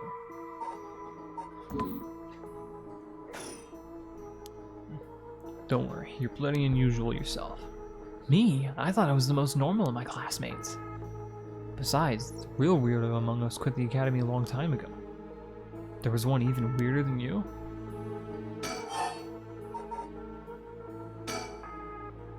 Hajime was quite the bad boy in school. Apparently he ended up with the police a lot. He said the officer in charge was good to him, helping him get back on track. The reason he wanted to become a cop was to pay his kindness forward. Said it was the first time he ever took his studies seriously. That's a good story. Love that kind of thing. Makes me want to have a drink in his honor. Please don't make fun of my dead friend. Hey, I said in his honor. You should aspire to become the type of cop people miss when they die in the field. You say that like it's a sure thing I'll die. Besides, if I end up biting it, I'm sure you'll be the one who misses me most, boss. Come on, don't be like that, you'll hurt morale. Well, I guess how much I'll miss you depends on how this investigation goes. I can already see it.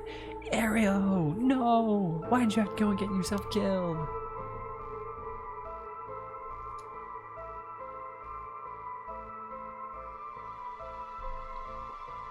I have no idea what's going on in that head of yours. Yeah, that'll be a sight to see. Can't wait. Can't wait for your own death? Get it together, kid. Sheesh, you really are something. Thank you. What about the victim's family? The Yoshimi family is from Kitasenjo in Adachi City, but Hajime's parents died a long time ago. He lived there all alone, no siblings or anything. I went to his house a few times for drinks. I was surprised. It's this huge, old-looking place. Like, you know, the kind that seems super haunted. And he lived there alone? It looked like the home of an old noble family. It's hard to imagine him being such a delinquent living in a house like that. There's that bias I was talking about. He's from an old family, I'm sure things were complicated. That's a bias too. He never talked about any of that. Even when we were drunk, so I don't know much about it. Oh, one more thing. Yeah, Hajime was engaged. He'd been seeing his fiancée ever since they were in school, over 10 years. They just started talking about getting married. What was her name again? He showed me a picture once. She was a beautiful woman. That's so. How terrible for her.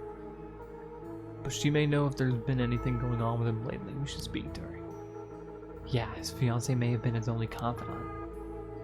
I'm sure someone at the Sumida Police Department already contacted her. I'll look into it tomorrow.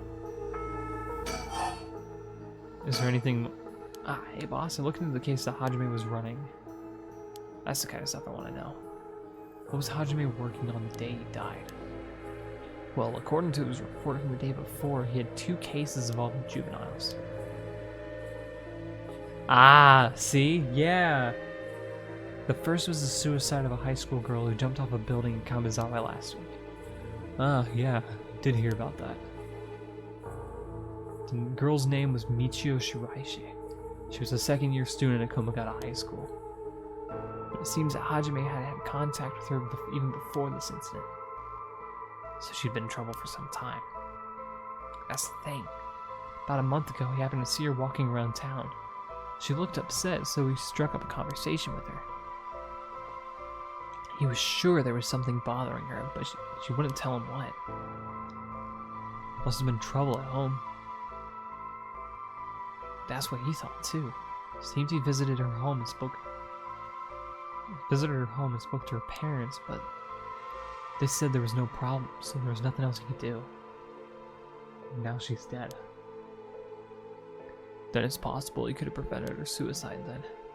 He must have been devastated. And that's why he was looking into this Michio Shiraishi again. He must have thought that something terrible had happened that drove her to end her life. But ultimately he never reported the findings of his investigation. I see. And you're thinking that it may have had something to do with his death. We'll have to find out what it is Hajime discovered.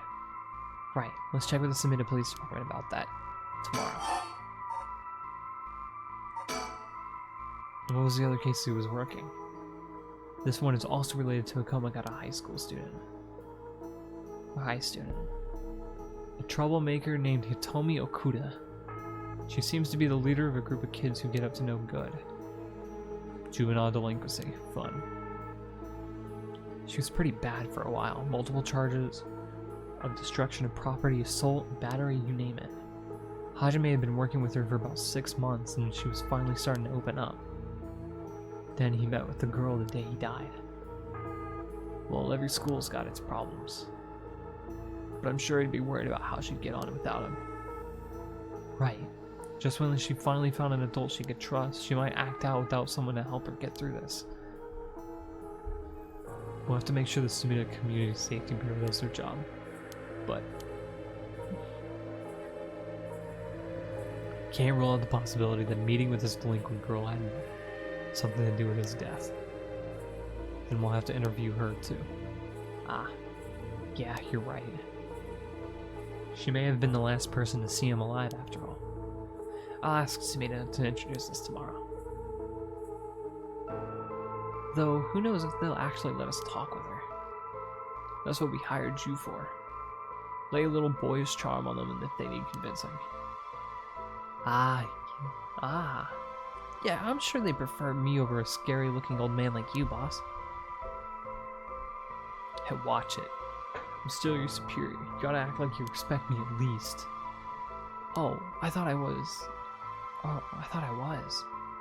You were? Shit, is that how your generation speaks? You really are a new breed. It's probably just me, actually. Well, don't think you can get away with that with other people. So anyways, boss. Were you even listening? We've got quite a bit to look into tomorrow. First, the 2 Komagata High School cases that Hajime was handling, and then we need to speak with his fiancée as well. I believe that's it for tomorrow. Yep. Notes on Hajime. Right. Acute heart failure, cause unknown. Signs of struggle found at the scene, efforts to locate witnesses underway. Oh, fuck. I turned my volume down without even realizing. My bad.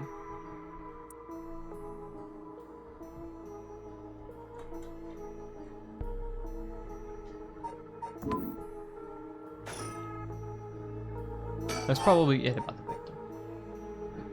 about the cause of death. As for the cause of death, we won't know until the autopsy is done. From what we've seen, though, it appears to be some kind of acute heart failure. But since he had no record of chronic illness and no visible wounds, it's possible that poison or drugs could have been involved. Dying in the middle of the park like that certainly seems suspicious. Found signs of a struggle at the scene, as well as footsteps belonging to an unidentified individual. We've got people trying to identify those prints. If they can find who they belong to, we might be able to figure this whole thing out.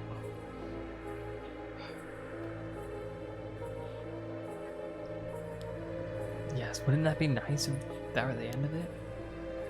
The only things Hajime had on him were his badge and his wallet in his pockets. So we can rule out a mugging.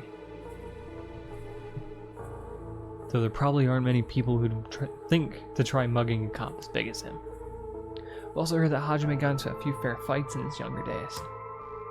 He started judo once he became an officer and rose up the ranks quickly. Sounds like the perp would have to have been pretty strong to take on Hajime. Or had a curse stone. Time of death was around 11 p.m. 2 days ago, outside of the park's operating hours, of course. His body was found early in the morning yesterday. What's Hajime doing out here at that time in the first place? It's a question, isn't it? The entrance to the park is closed after hours, but there's a small gate that's fairly easy for him to get through if he really wanted to. That would, of course, be breaking and entering. But what do you think, boss?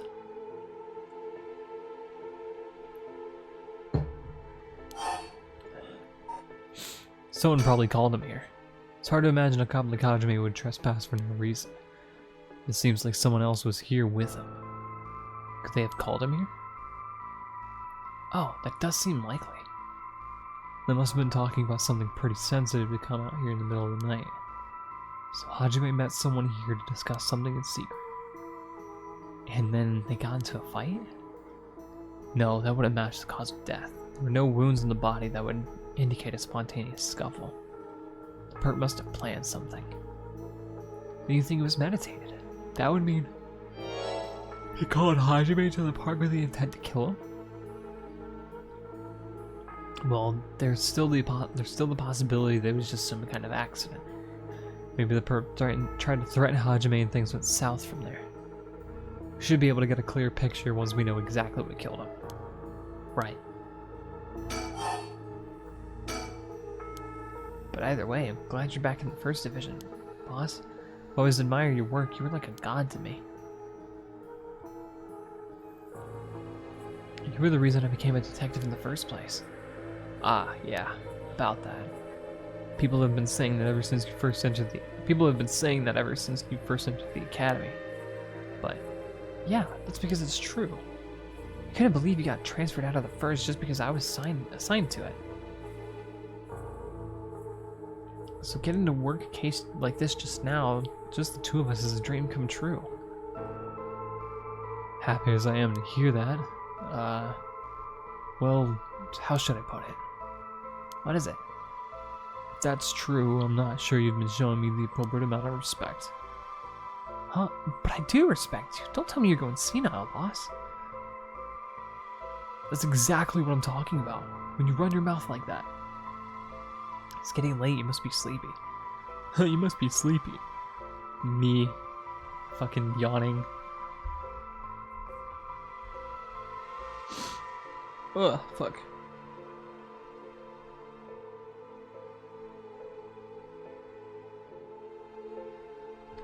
I'll make sure we get out of here soon. Yeah, I get it.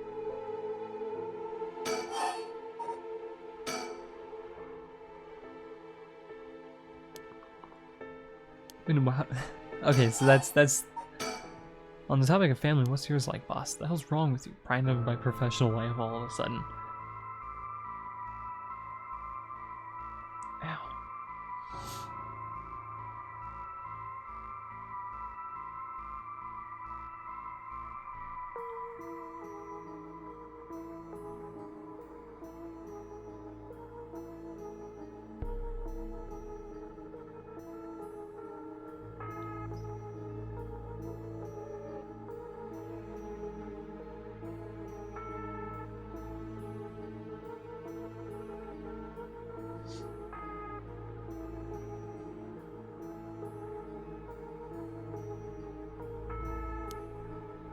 It's just I've never heard you talk about the Merlin thing. Oh, are you single? Shut it. It's none of your business. Ever since I joined the force, I've been thinking. The department really pressures young officers into getting married. Or really pressures young officers to get married. I wonder why that is. You don't say anything like that, though. How should I know? I caved to the pressure myself and got married 20-some years ago. Huh? So then... God, you're relentless. She took our daughter and left 4 years ago. Thanks for reminding me. Oh, I'm sorry. I can't believe she'd give up a guy like you. I was never home much, too focused on work. I come home late only to get called right back out again. Plus, being a cop is dangerous work. Whoa!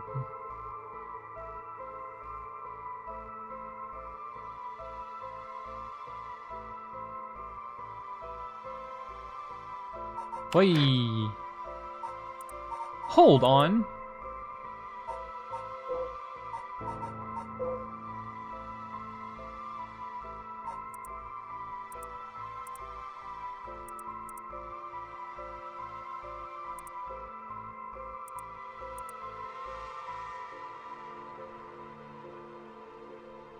Well, wait. Here's a question. What if her and Tetsuo are related? She's in her 30s. He's got to be what? 50s? He's gotta be.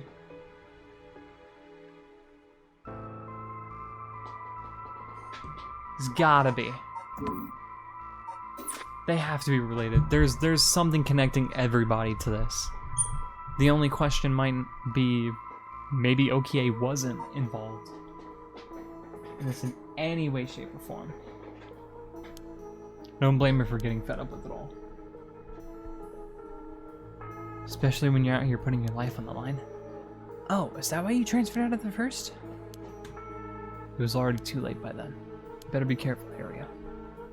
You say that, but there's not much I can do, is there? That's the nature of our job. There aren't many who can really understand it, not unless they're involved with police work themselves, or related to someone who is. Wait, you have a daughter, boss? You really think I want to talk about her after all that? Have some sense. Have some sense. Come on. Promise I don't mean that in the way it sounds, but how old is she? At least try not to look so intrigued. She's a bit rough around the edges. I think most men are intimidated by her. Last I heard, she's living by herself and going to college. Men love an educated lady. Men love an educated lady. What kind of cop are you making baseless assumptions like that? She's living on her own, though, huh? You must worry about her. Worry? I don't even know where she lives. She hasn't told you. Probably because she knows you'd follow her around somewhere. I would not. I don't think. But no, that's not true. Listen here. You may look like a mean old man, but you sure have a soft side. Is this supposed to be a compliment? I can't keep up with you. We're done talking about this.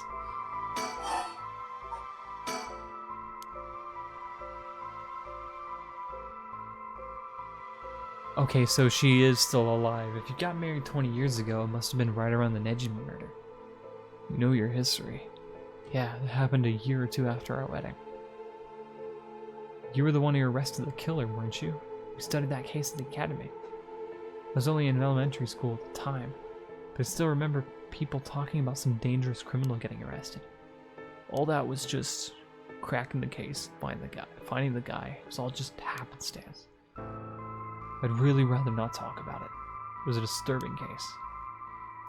Did it not make your skin crawl when you learned about it at the academy? It did. We were all terrified. Sounds about right. No one could believe that such a mild-mannered man could have committed such a terrible murder. If we had overlooked one little thing, we may never have caught him at all. I think I remember hearing there was only one charge brought against him in the end.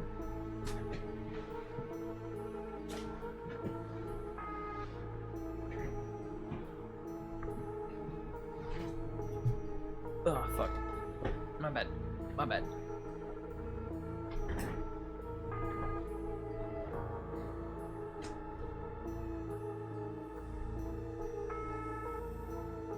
Oh my god, that's so much better. Holy shit.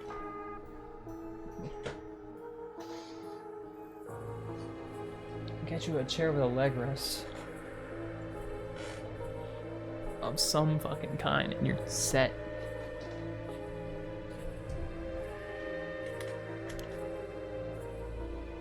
Right, I've been using my fucking mouse the whole time. That's right. We didn't have the evidence. We knew there was no way such a meticulously planned crime could have been there first, but we may have. Oh wait, tab, hold on.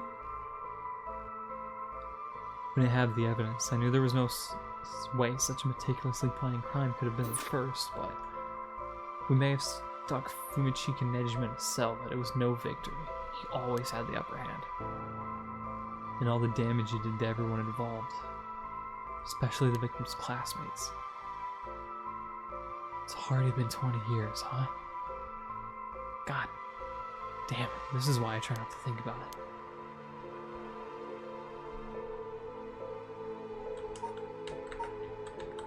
Oh, well wait, what if I do...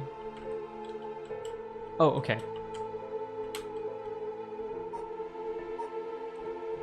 So wait, we're supposed to get a fucking curse thing. So all this occult stuff, have you heard about it, boss? What are you talking about? This rite of resurrection, that thing that everyone's talking about. No, not you too. I've been hearing about that shit everywhere. Oh, you have? That's surprising. Who cares what people are talking about? It's got nothing to do with our job. But don't you think the occult stuff with this case feels, I don't know, realer somehow? The whole thing started right here in Honjo in Sumida City, so I thought that maybe cut it out. Or cut it out. Nothing good can come of getting involved with that rite or whatever that record, or rite of whatever that record fates. Sounds like you know all about it. Boss, are you secretly into the occult? Stop that, seriously. This isn't a joke. I get why you'd be intrigued by something called the Rite of Resurrection after a buddy of yours died, but bringing the dead back to life? That's the stuff of fantasy. It's not real. So don't go hoping for miracles, got it?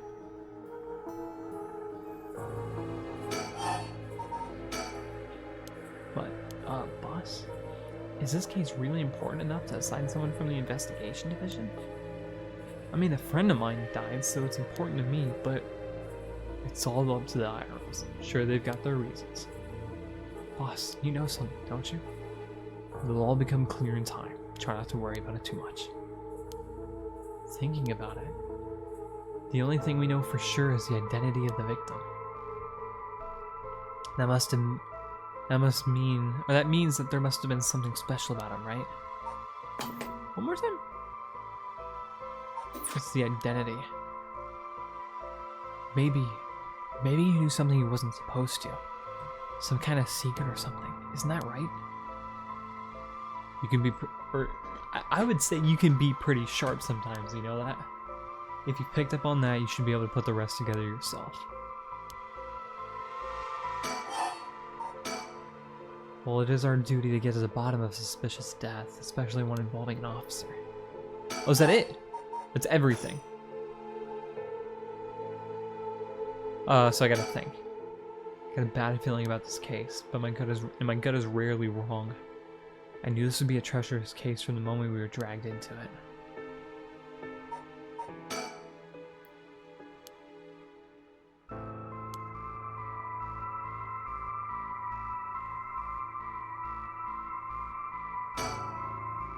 This pond, they say it used to flow into the Sumida River, but the river became so polluted that they cut it off.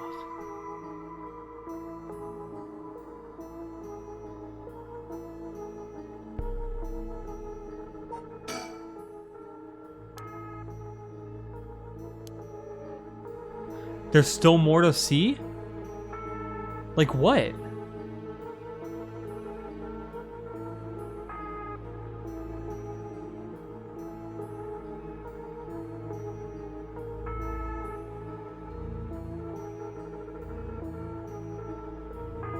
Wait, like what? What else is there to see?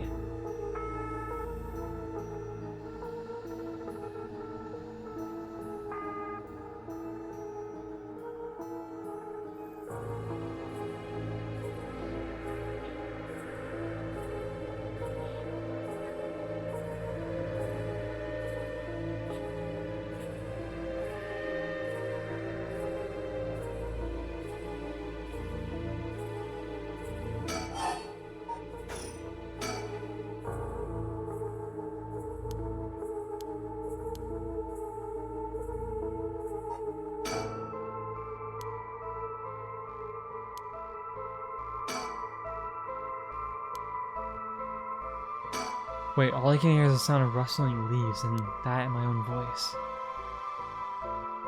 What about the pond again?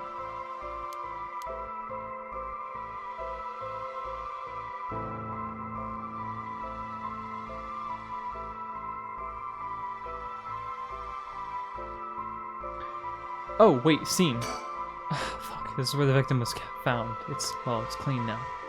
It almost feels like nothing happened there after all. But once an incident like this has come to pass, there's no going back. Not that knowing that is any consolation. All boss to think that about does it. Let's call it tonight. God, what is that?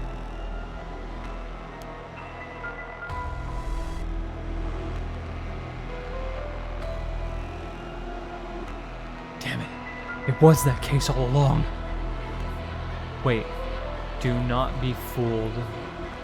Something is the true lie. It is no rumor, believe me.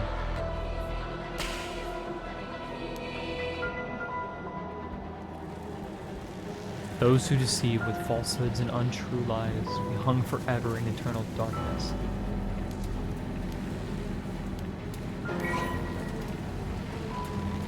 Oh, we're the Evergreen Beach.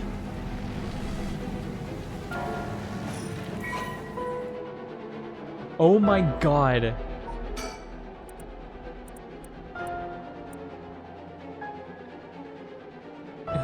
Kills by hanging one who tries to mislead the curse bearer with false statements. Is it something I'm going to be forced to do?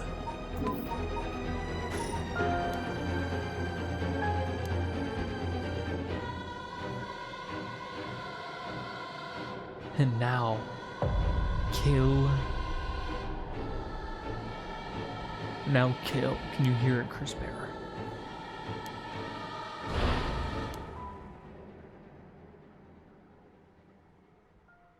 But wait, we don't have a strong desire for the right. Boss. Boss. Hey, boss, what's the matter? Tell me you really went senile. Sorry, I'm fine. There we go. I have some bad news. No, we've got a bit of trouble on our hands. It looks like we'll be working some overtime. We're not going home tonight. What are you talking about?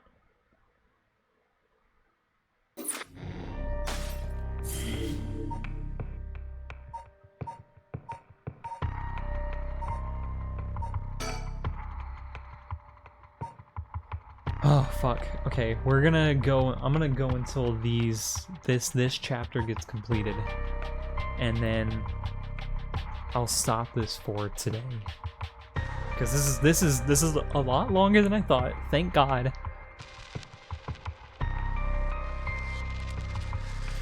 Oh, but I'm getting tired of speaking. I don't want to do like a silent stream. Ugh. Right back though. Need a drink.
Alright.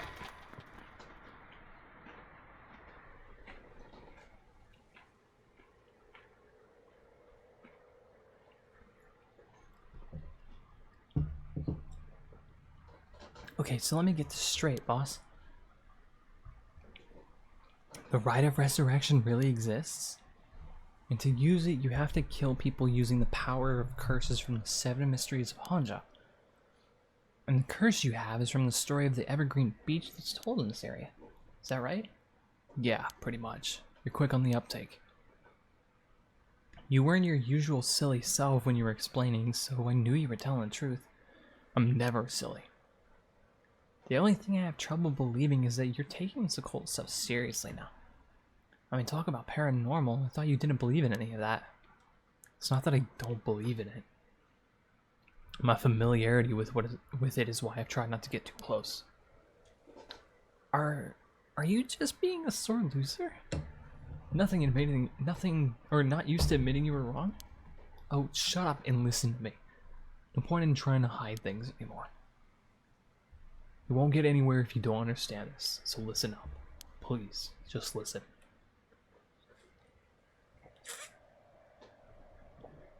You don't have to keep saying it, I'm listening.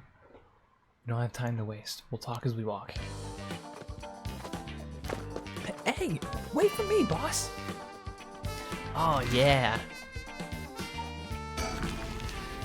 I love it.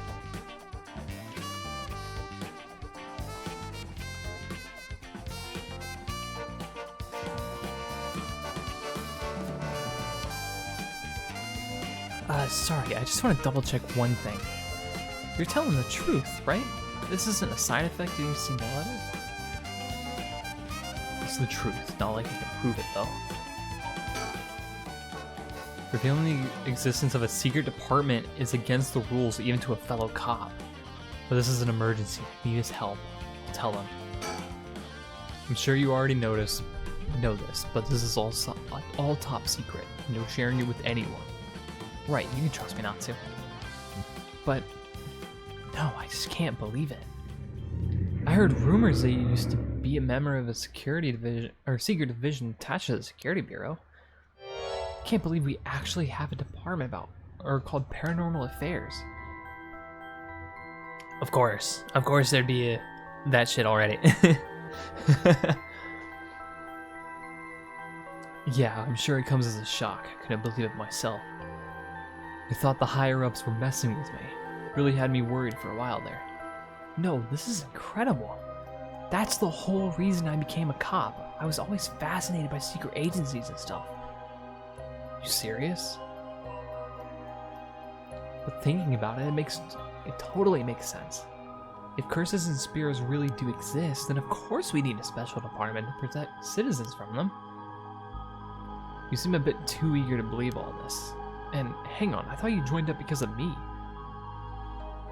Hey, come on, boss. Do you only have one favorite food? You can like more than one thing. Yeah, whatever. In any case, the official stance is that the supernatural doesn't exist. So Paranormal Affairs operates in secret. Still not sure why they stuck me there. Those 4 years I worked. Fuck. Ah! This is spice.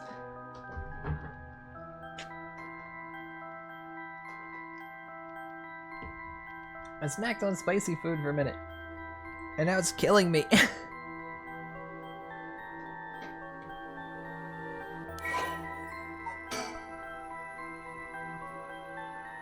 Although officially called this the Metropolitan Police Department Security Division, Special Security Unit, Paranormal Affairs Bureau, it is more commonly referred to simply as Paranormal Affairs. I mean, I bet, because it's a fucking mouthful. TMPD SDSSU PAB. Although only a handful of people know of its existence, even within the police force. As the name suggests, it specializes in the investigation and resolution of cases involving paranormal phenomena. Since the existence of paranormal phenomena is not public knowledge, nor is it readily believed by the general population, The Bureau's activities are conducted in the utmost secrecy. Currently, there are only 5 members, including the chief.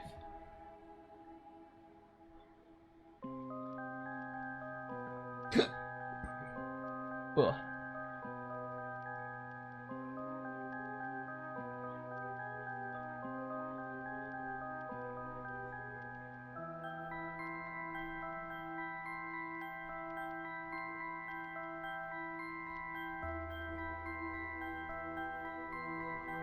My bad. The Bureau has a network of psychic contacts across the country who assist in their cases, including Mio Kurosuzu.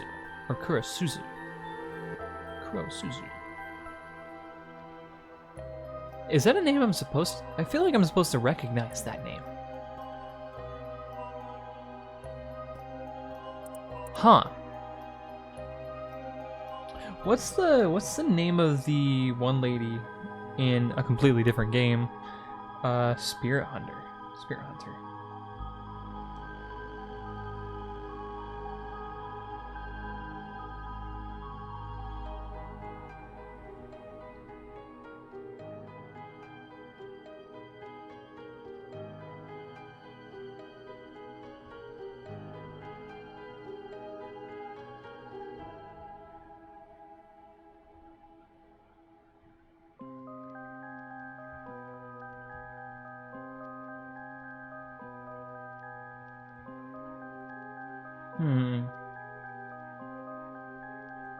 Yeah, but what the fuck is the name of the one lady? That's all I'm trying to figure out.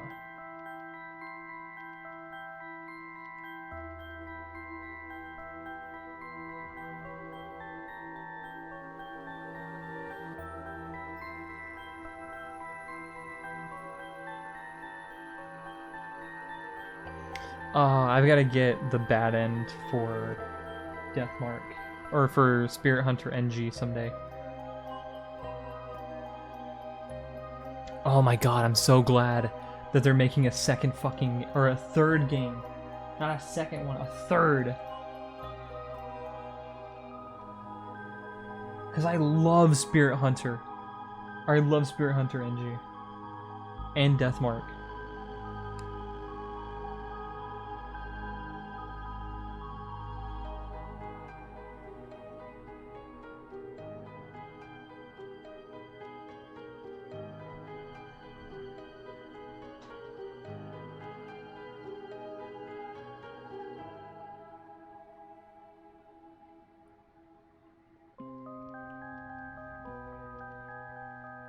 Damn it, Deathmark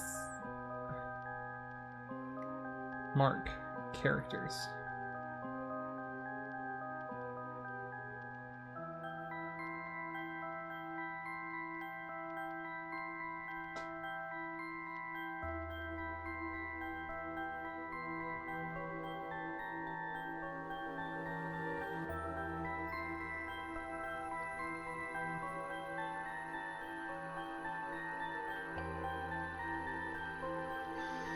Oh, no, she's not. Not the same lady. Just, I was wanting it to be a connection, but they're two completely different companies. Bureau undertakes investigations into any suspicious stories that cross their desk, though the vast majority turn out to be hoaxes. Due to the sheer volume of cases, closed-lipped or experienced detectives without paranormal abilities of their own, such as Tetsuo. Due to the sheer volume of cases, closed-lipped, experienced detectives without paranormal abilities of their own, such as Tetsuo Satsumi, are sometimes assigned to investigate.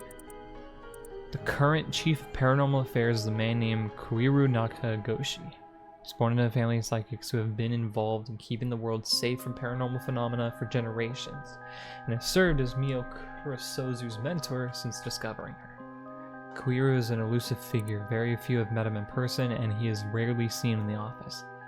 It is said that this is because he has often been the target of curses. However, some theorize that it is in fact because Koiru is not actually flesh and blood at all. Seen in the office is usually occupied by Nue, a legendary creature found in Japanese folklore. The Nue resembles an ordinary white thrush and acts as Koiru's messenger. and leading to bizarre scenes of police officers earnestly reporting their findings to a bird. The term Nakagoshi case serves as a code name used to refer to cases under investigation by Paranormal Affairs. And then they're updating these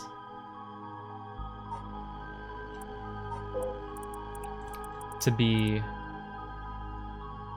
yeah.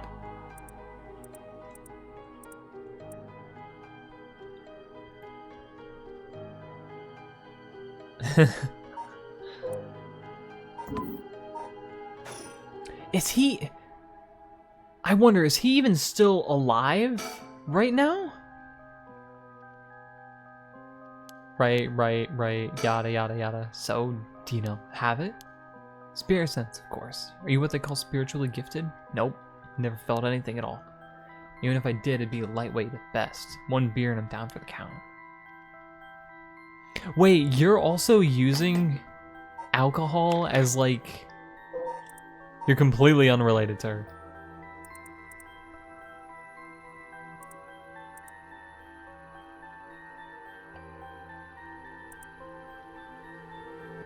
Yeah, you're completely unrelated to her, but you are sharing the same joke. Like how much liquor they can handle? Nope, that's just me.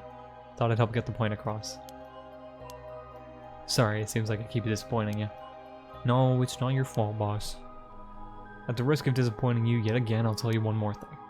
Spirit sense is usually something you're born with. It's tough to develop it later on. What? So there's no hope for me? No. Say it isn't so.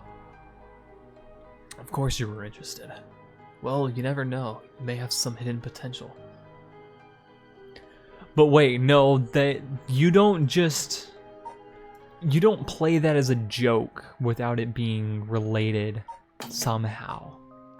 I'm keeping it in mind. I'm keeping a lot of shit in mind. One, I'm an active part of this game. Like, it's not just... It is in similar standing to how we were related to the plot of the Zero Escape games as the player. But this is...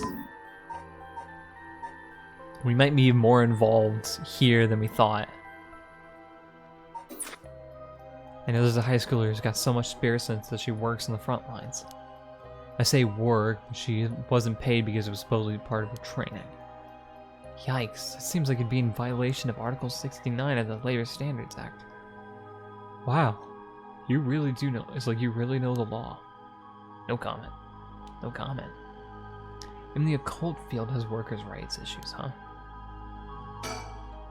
So, what do we do now? We've got this rite of resurrection and the curse that goes to the 7 mysteries of Honjo.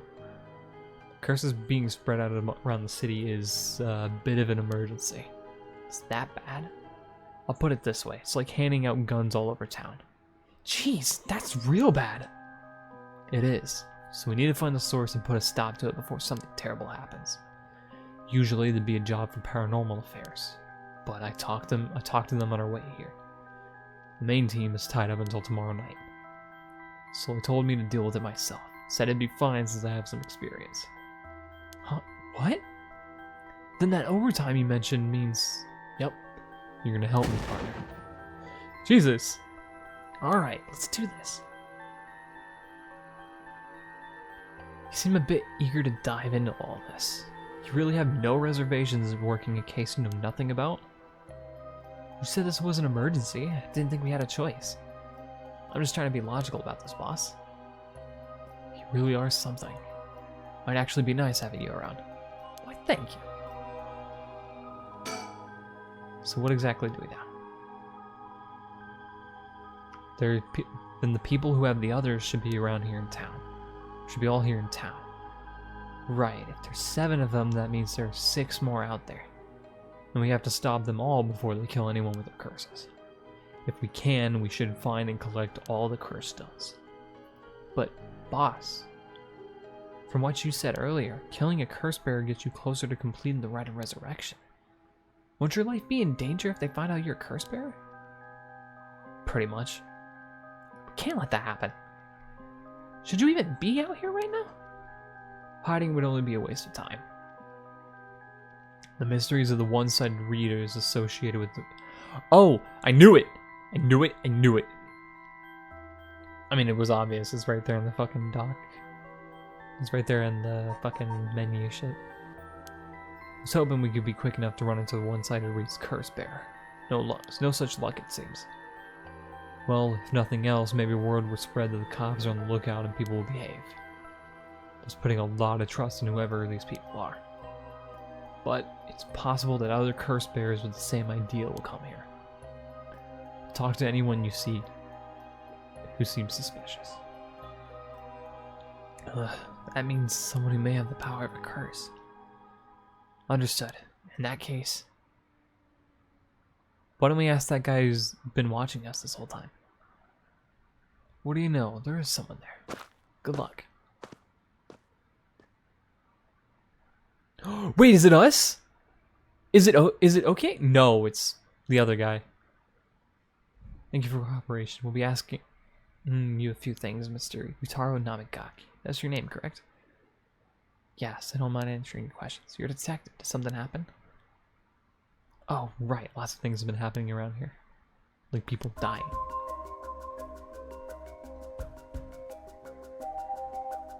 The one girl's not with you.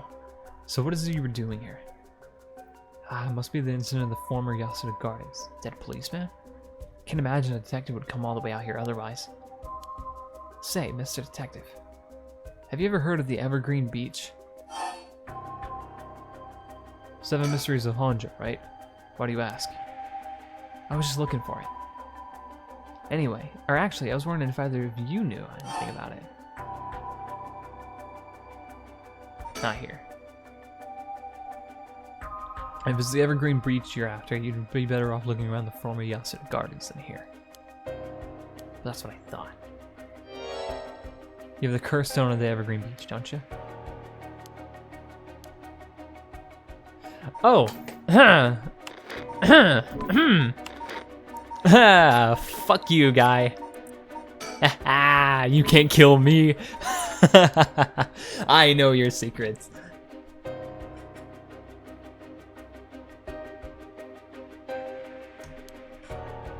If you know that, then you must be a curse bearer yourself. I have no intentions of hiding anything. I plan to tell you from the start.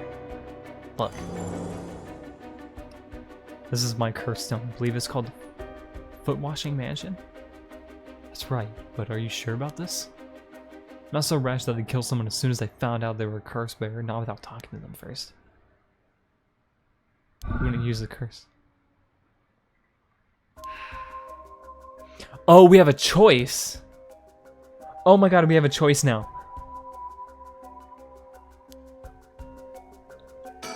Oh, thank Christ. But before we talk, something I should tell you. This is my curse stone. The Evergreen Beach, just like you thought. As for how the curse works, you're having some senior moment if you tell him that. It hangs to death anyone who would try to mislead me. No, but that seems like a perfect... Like, there's no better one than this.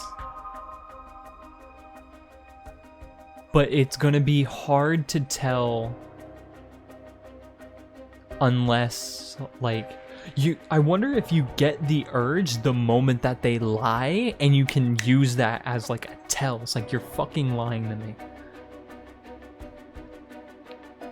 Or it could be a bluff. Like, you know that that's your condition, but you don't know when they're lying, so you're using it to get them to tell you the truth. So if you try to lie to me, the curse stone will let me know. I don't have to use it to tell, understand? Oh, really? That's super useful.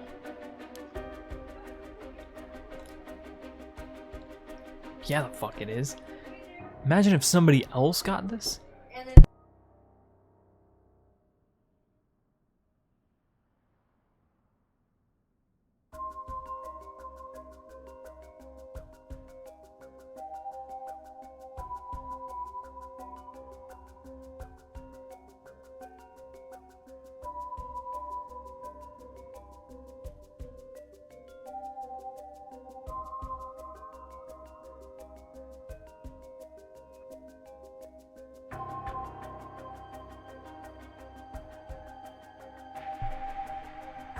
Fitness.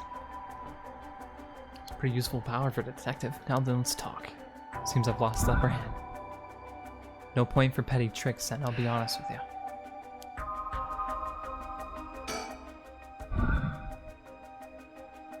There's someone I want to bring back, so I'd like your assistance in collecting soul gems.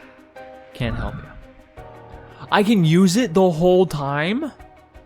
Please, all you have to do is tell me who the other curse bearers are. Sorry, but as a police officer, can't just look the other way and let you go.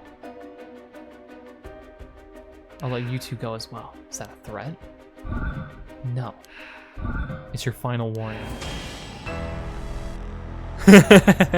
Watch him try. Watch him fucking try and it not work out. It's like, wait, damn it!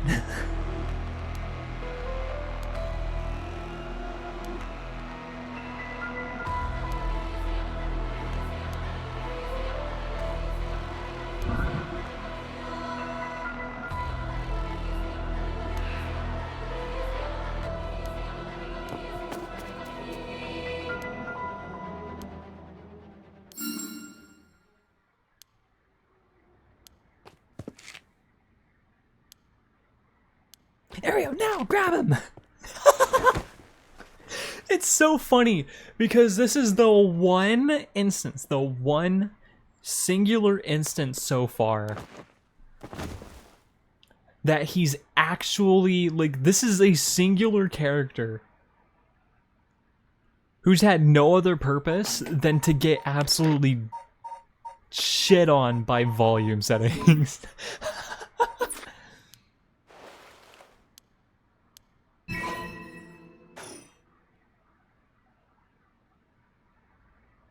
Damn it, why? All we need is the stone. My rite of resurrection. The rite was too good to be true from the start. I don't know what happened to you, but you'd be better off mourning who you lost the right way. Now get out of here. Damn it. It's so funny. The dude's just completely disarmed by the fact that there's a fucking volume setting for him. Like, don't get me wrong, that's kind of good. That's kind of a good joke.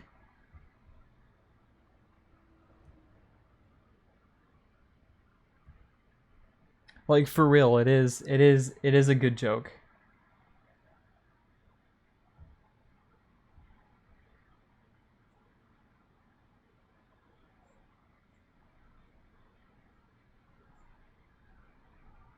It's actually kind of funny. We'd probably be better. It's like we'd probably be dead if he activated his curse. His curse from. Yeah, the curse from this one is flowing into me too. I saw what activates the curse of the foot washing mansion and the resentful memories bound to it. I always thought this one was one of the stranger of the seven mysteries. Now I know why.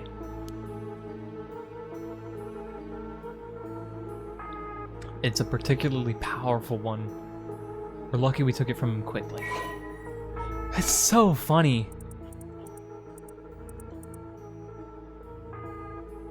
Kills by crushing one who hears the command wash.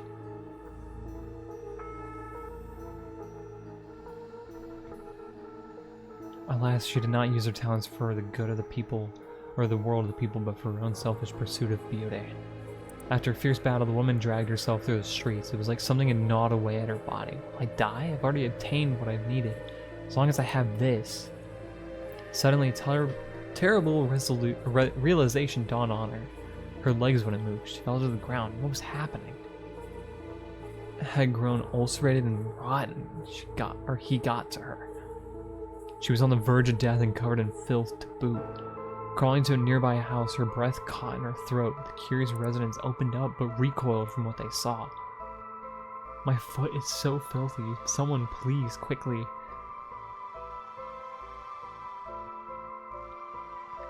Something unintelligible, so ended the life of a woman consumed by evil.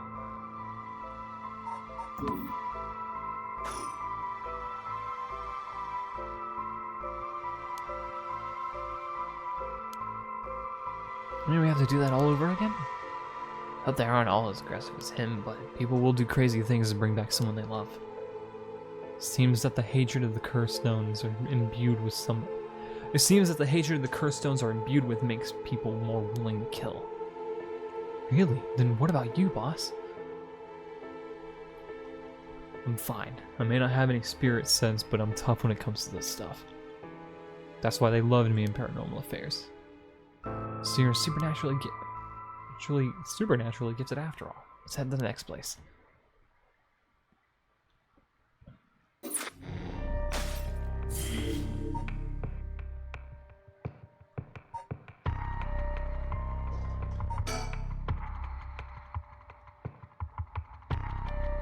Wait, is that the Wait, is that the fucking janitor? Whoa, hold on. Now my curiosity's fucking peaked a little bit.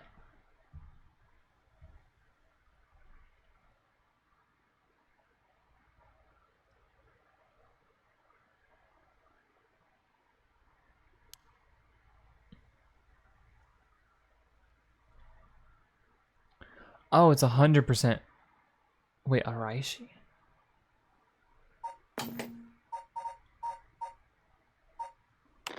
What?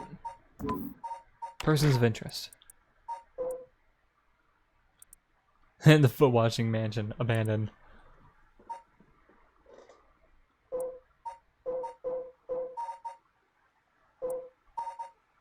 Wait, does he have any distinguishing features? No.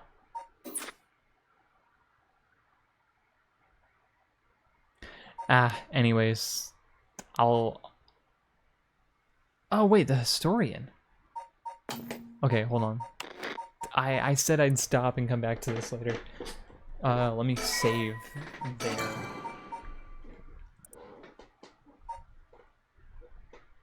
I am curious, though.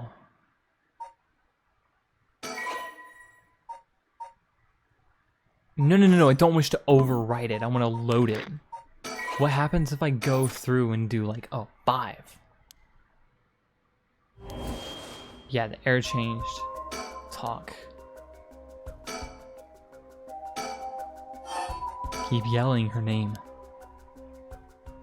I just want to see what happens. There's nothing there.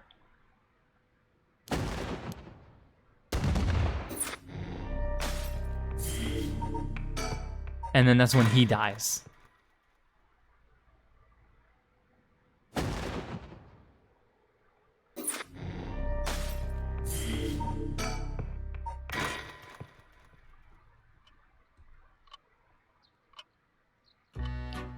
But here's the thing, it means somebody else got the fucking thing. Paranormasight. And of course that's what would end the prologue.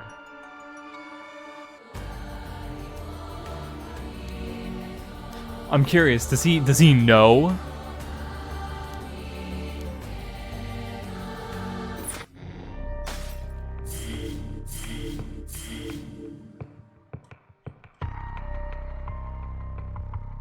Oh, wait, no, I'd have to go back further. Like... here. Further. Yeah, the fucking lighter. Move. Here.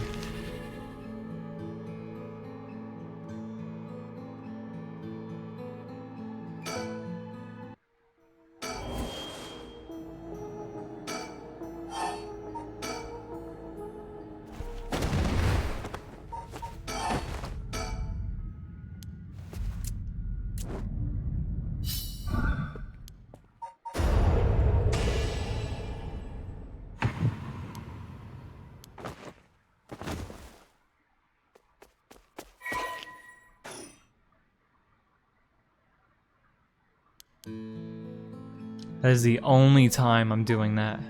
Unless it fucks me over. Honjo Bridge. Talk.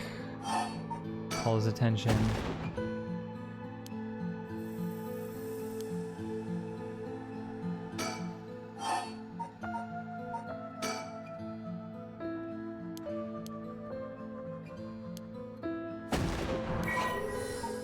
Yeah.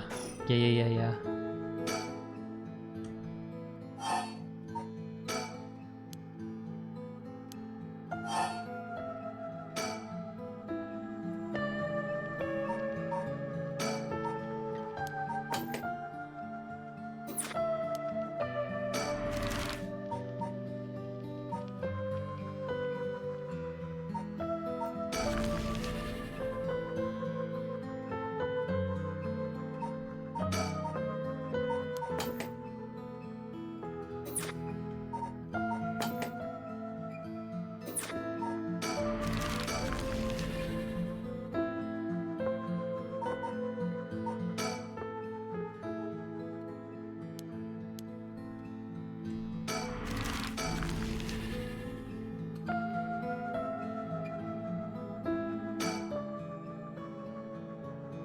Oh, wait.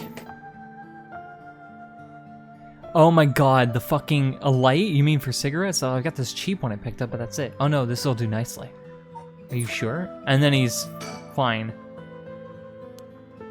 So it's... He was setting him up.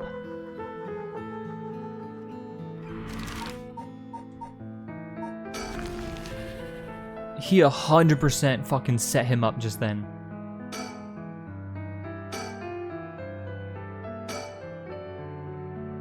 And of course there's nobody here at the time.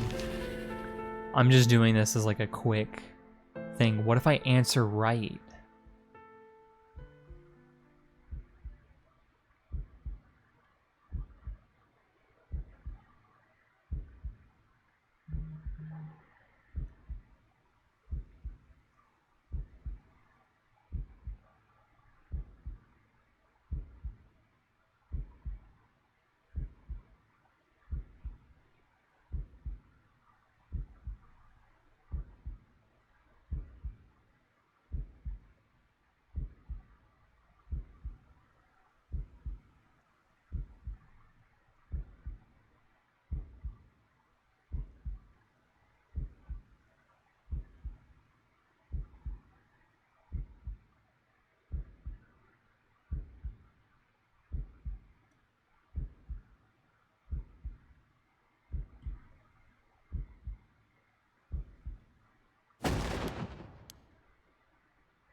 Yeah. And then they update the persons of interest.